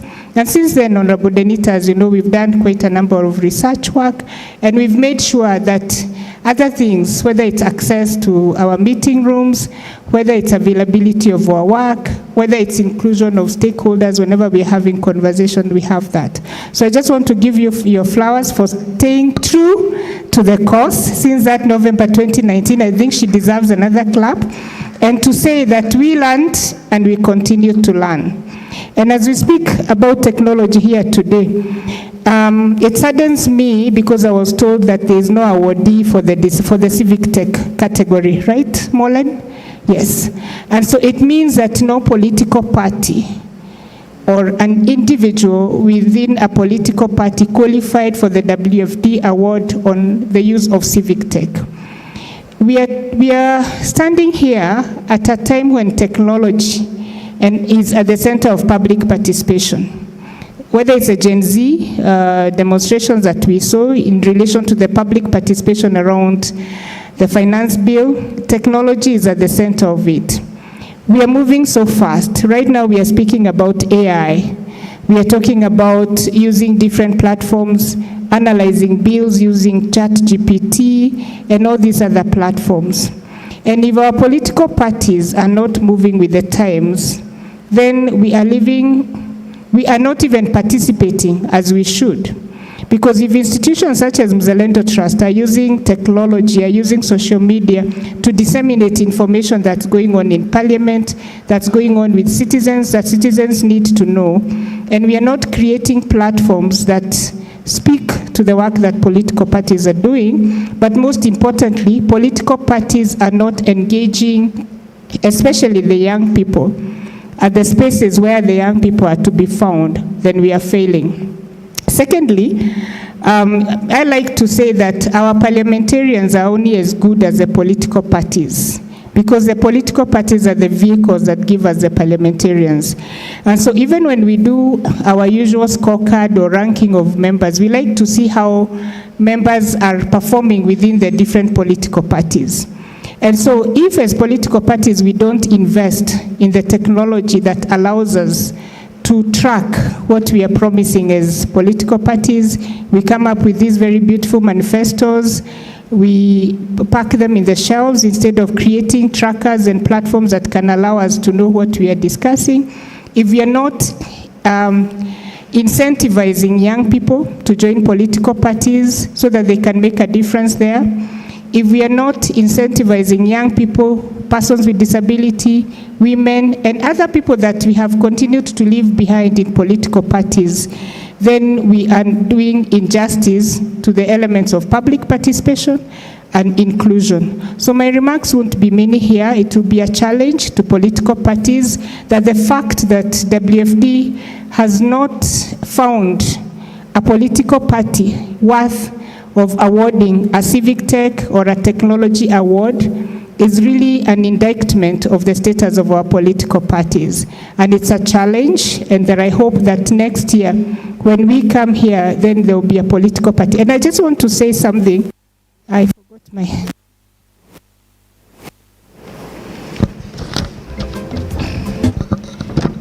I want to quickly touch on what WFD would have looked at if they were to give the award. What would have been on the citation, so that as a political party is present here, as you leave this room, you can think of what you need to do.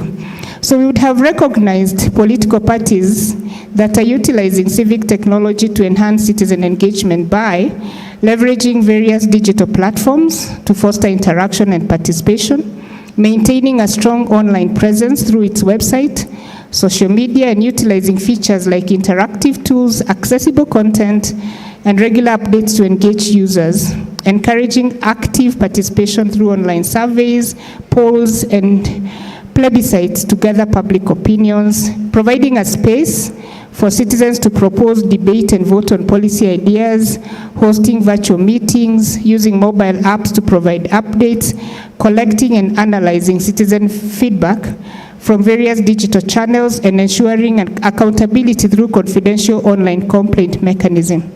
So that was the work. There was one nominee that I won't name, but allow me to conclude by saying this. It wasn't just enough to be able to do this, but it was also important that we do this in an inclusive manner that ensures we don't leave anyone behind, that ensures our friends and families and colleagues with disability can engage in political party process. They can read documents in Braille.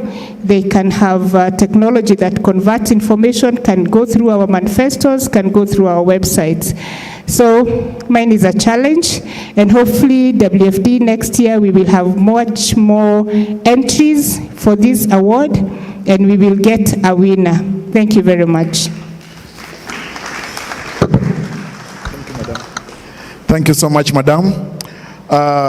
You see, if time was our relative, we would have had an interlude of music, but because time is not, I would like to call the matchless Dennis Omondi, Country Director for NDI, to come here. He will have a minute to read out the category for disability, and then he'll invite the chief guest and Dr. Nderitu to come, and then you'll name the winner who will be awarded by the chief guests.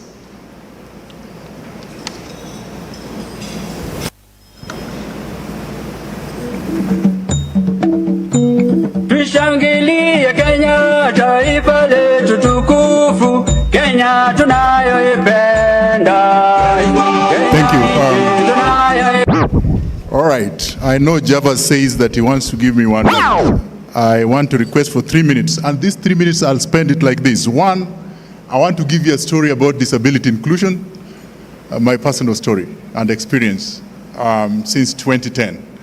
The second phase is I'll give you my personal statement about what I think disability issues we need to deal with as a society, as Kenya. And then I'll end with this citation. So thank you very much.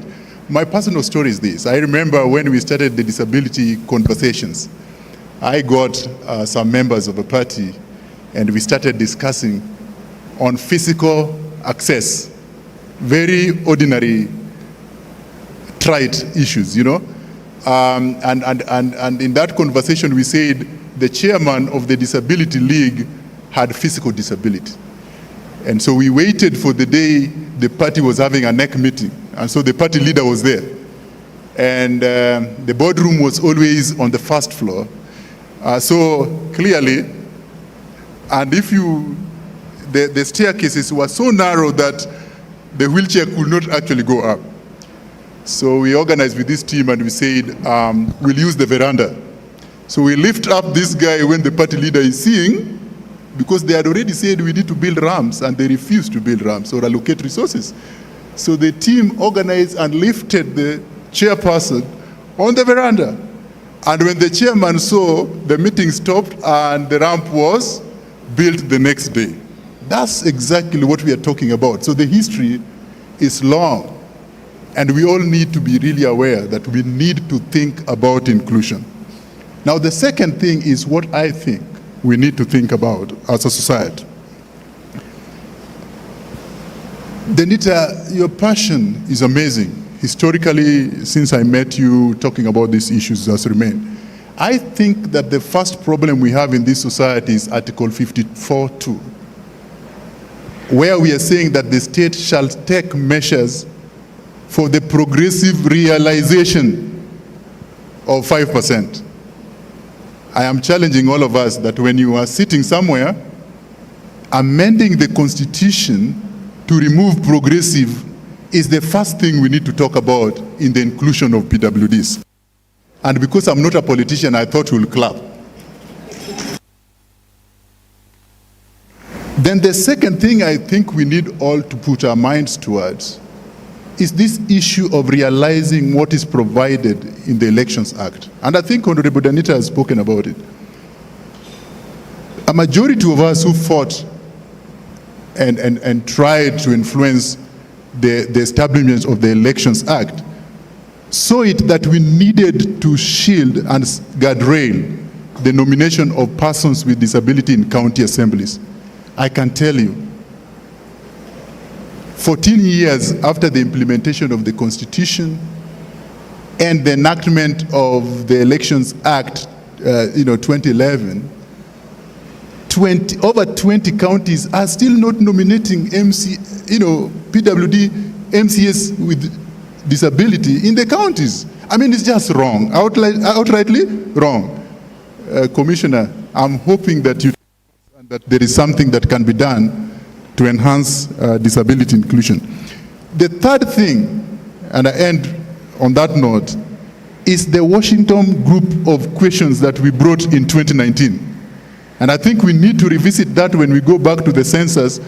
That Washington group of questions reduced the disability from millions to less than 1 million in this census. And that's the problem. So in the political lens, politics is one with numbers.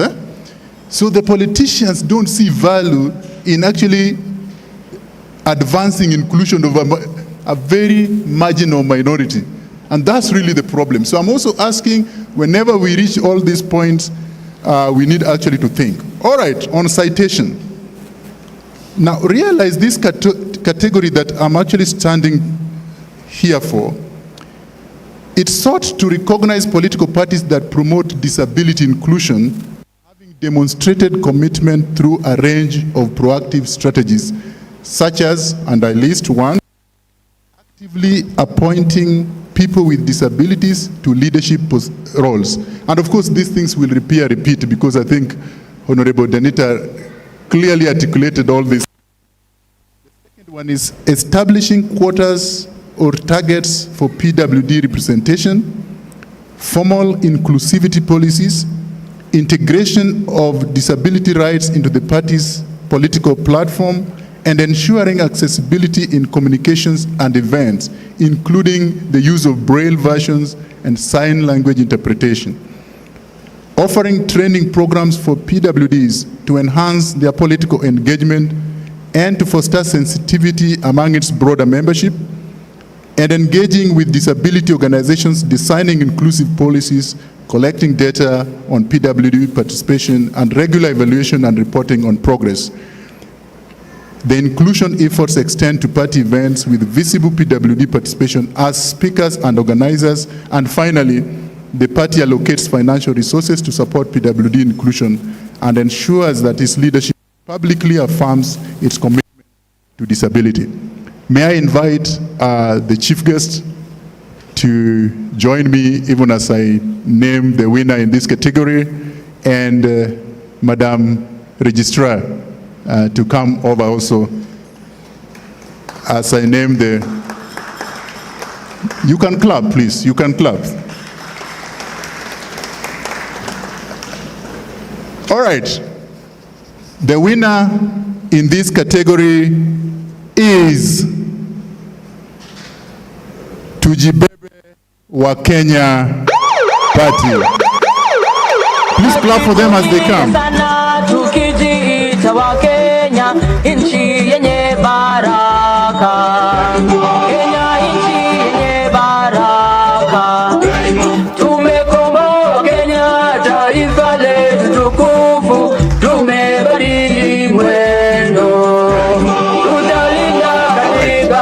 I think please receive congratulations and receive the award.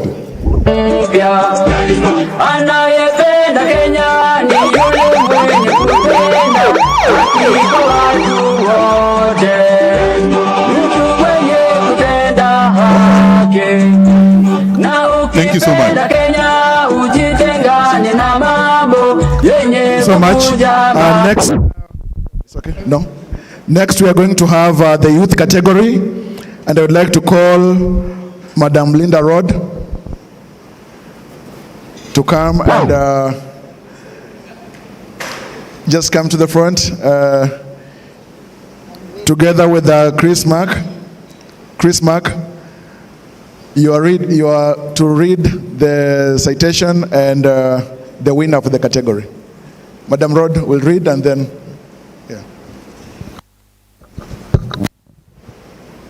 just a little bit of planning here.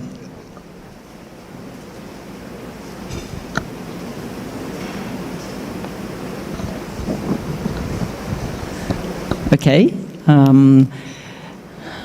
Honorable, distinguished guests, ladies and gentlemen, it's a pleasure to be here with you tonight, and it's a great honor to present the award for youth engagement.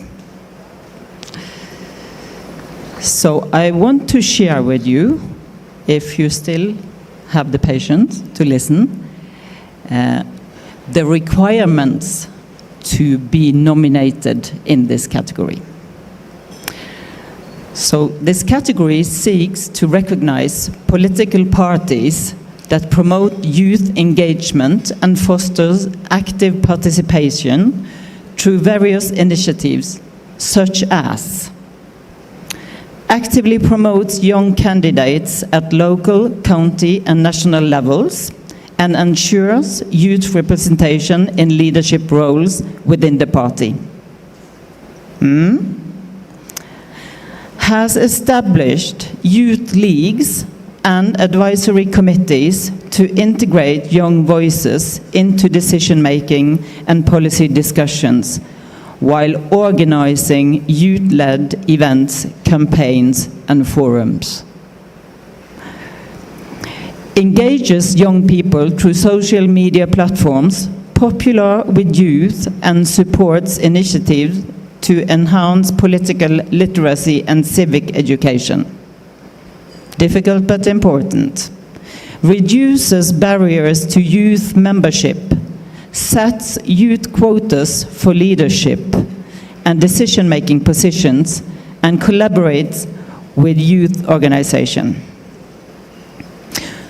Offer mentorship, leadership training, and political awareness programs in schools and universities to prepare young members for future roles. And finally, tracks youth participation and adjusts its strategies to ensure greater youth involvement, leveraging digital tools to engage the younger demographic and using political party funds to support these efforts. It's a lot. It's an important category. We have, thank you. We have some outstanding nominees. And finally, a winner after that. Should we present the nominees? Yes. So you can say the four nominees. All right. Thank you. I'm new to this award, so she's guiding me, and she's a good guide. Thank you. So the nominees for this category are, and I think we'll just clap with each nominee. The nominees are Kenya Africa National Union, Chama cha Uzalendo CCU, Umoja na Maendeleo Party, and finally Orange Democratic Movement ODM. Now the winner is, amongst all these that I've mentioned and that you have clapped for and appreciated, the award goes to Kenya Africa National Union, chama ya baba na mama. Makofi kwao. Asante. Jambo bwana, habari gani? Nzuri sana, wageni mwakaribishwa. Kenya yetu hakuna matata.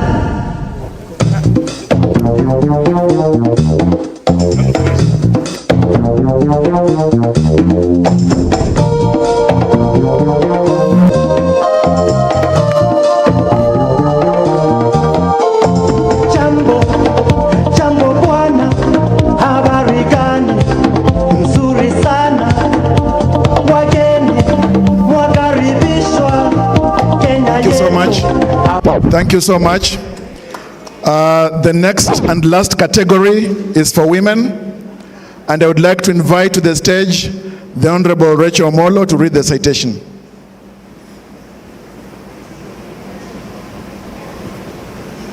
Hakuna matata, ngiti jambo, habari gani? Nzuri sana,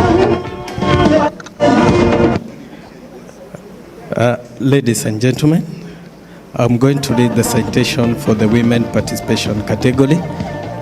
This category sought to recognize political parties that promote women participation in politics through their demonstration of commitment to gender equality through various policies and actions.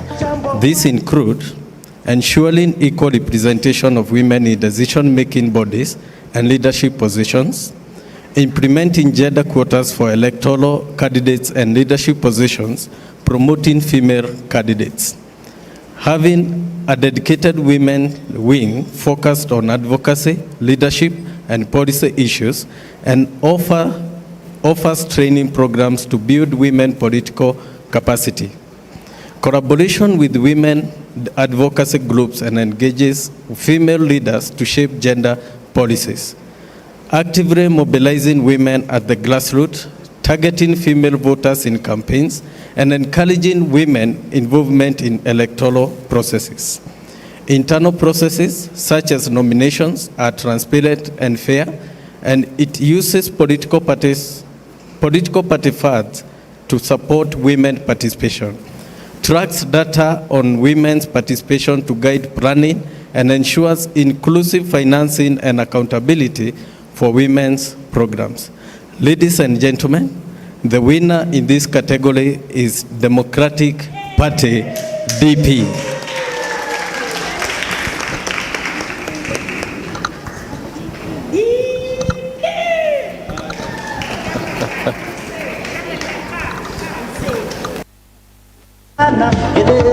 Wageni mwakaribishwa Kenya yetu, hakuna matata. Safari yetu, undugu ndio nguvu, chuki na ukabila hatutaki hata kamwe.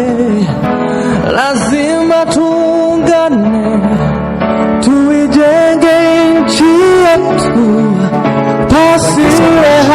Thank you so much. Our guests may take the seat. Now I would like to call from WFD, Mr. Henry Awino, to move the vote of thanks.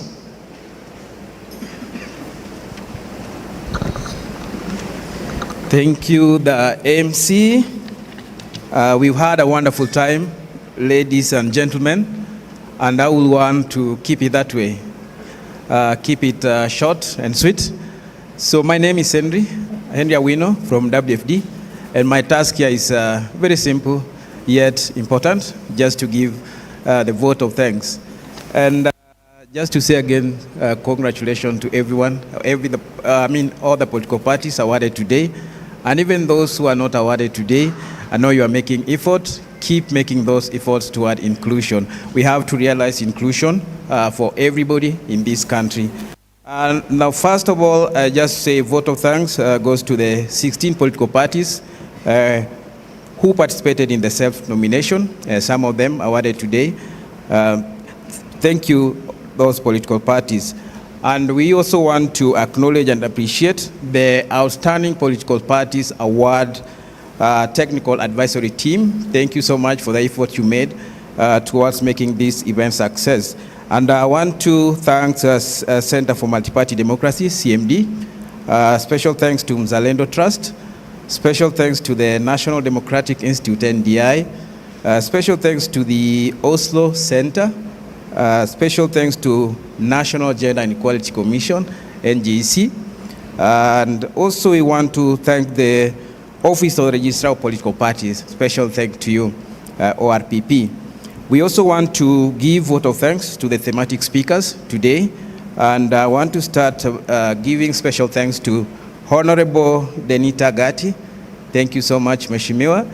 We want to give special thanks to Honorable Nerea Okech. Special thanks to Honorable Chris Mark. And special thanks to Ms. Caroline Gaita. Again, thank you, those thematic speakers. And also we want to give vote of thanks to keynote speaker. Special thanks, Dr. Anne Deritu, that is the Registrar of Political Parties. Thank you so much, Madam. Special thanks to guest of honor, Commissioner Thomas Quayer from NGEC. Thank you so much, sir. And we also want to thank our service provider. Of course, you've been supportive to us.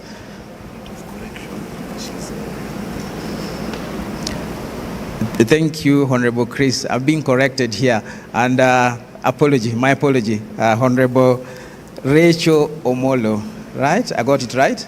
Sorry, apology for that mix-up. So the next category that we want to give special thanks to is the service providers, of course, starting with our special DJ, Wiwa. She has done a great job, right? So if you have an event, you want a DJ, don't look any further. We have a DJ here. Special thanks to Larger Ventures. Thank you so much. We want to thank Britmart Business Solution Limited. The printing work done around here, that was them. Thank you so much. The media, of course, thank you so much. Even making this event accessible to those who are not able to be here, that is online. Thank you so much, the media team. We thank the Sarova Stanley Hotel. Thank you. They gave us a very beautiful space here for the event. We thank you, Sarova Stanley. And we also want to thank our MC, today MC, Mr. Javas Bigambo. You've done a wonderful job, sir. Thank you. And we also not forgetting all the invited guests who are here. Thank you. We want to thank you, the guests also. We had those who are following online. They can see me, they can see us. Thank you so much for following online. And also, we are not forgetting our founder, the Demo Finland. I know they're following online. Thank you so much, Demo Finland, for your continued support and partnership with WFD. And not forgetting, last but not least, amazing team, my colleagues from WFD. Thank you so much. Special thank you, Molen. Molen has been at the center of this. You've done a lot. I know he has been sleepless nights and restless days. The last week, few weeks, a number of days. Thank you so much. But I think you need to say something. Yeah. Even I'm reserving my last word for you. Just one word. Just one word. You don't want to say anything? Okay, Molen does not want to say anything, but a special thank you, Molen. So, asanteni sana kila mtu. Asanteni. Nashukuru sana. Baada ya majadiliano hayo ambayo hasi na chanya imefikia kikomo, kwa sababu ni lazima tutie nukta. Na unajua wajuao husema kwamba komapo mwenyeji na mgeni koma papo. Kwa hivyo hatuna budi kukoma papo. Na ningependa sasa kufikia hapo niweze kuomba wenyeji hoteli ili kama tunaweza toa hii ili tuweze kupiga picha. Naomba commissioner na daktari na high table, all the invited guests, we have a photo session which will just take about 3 minutes before we close shop. And then I am reminded that do not be in a hurry to depart. There is lots of food.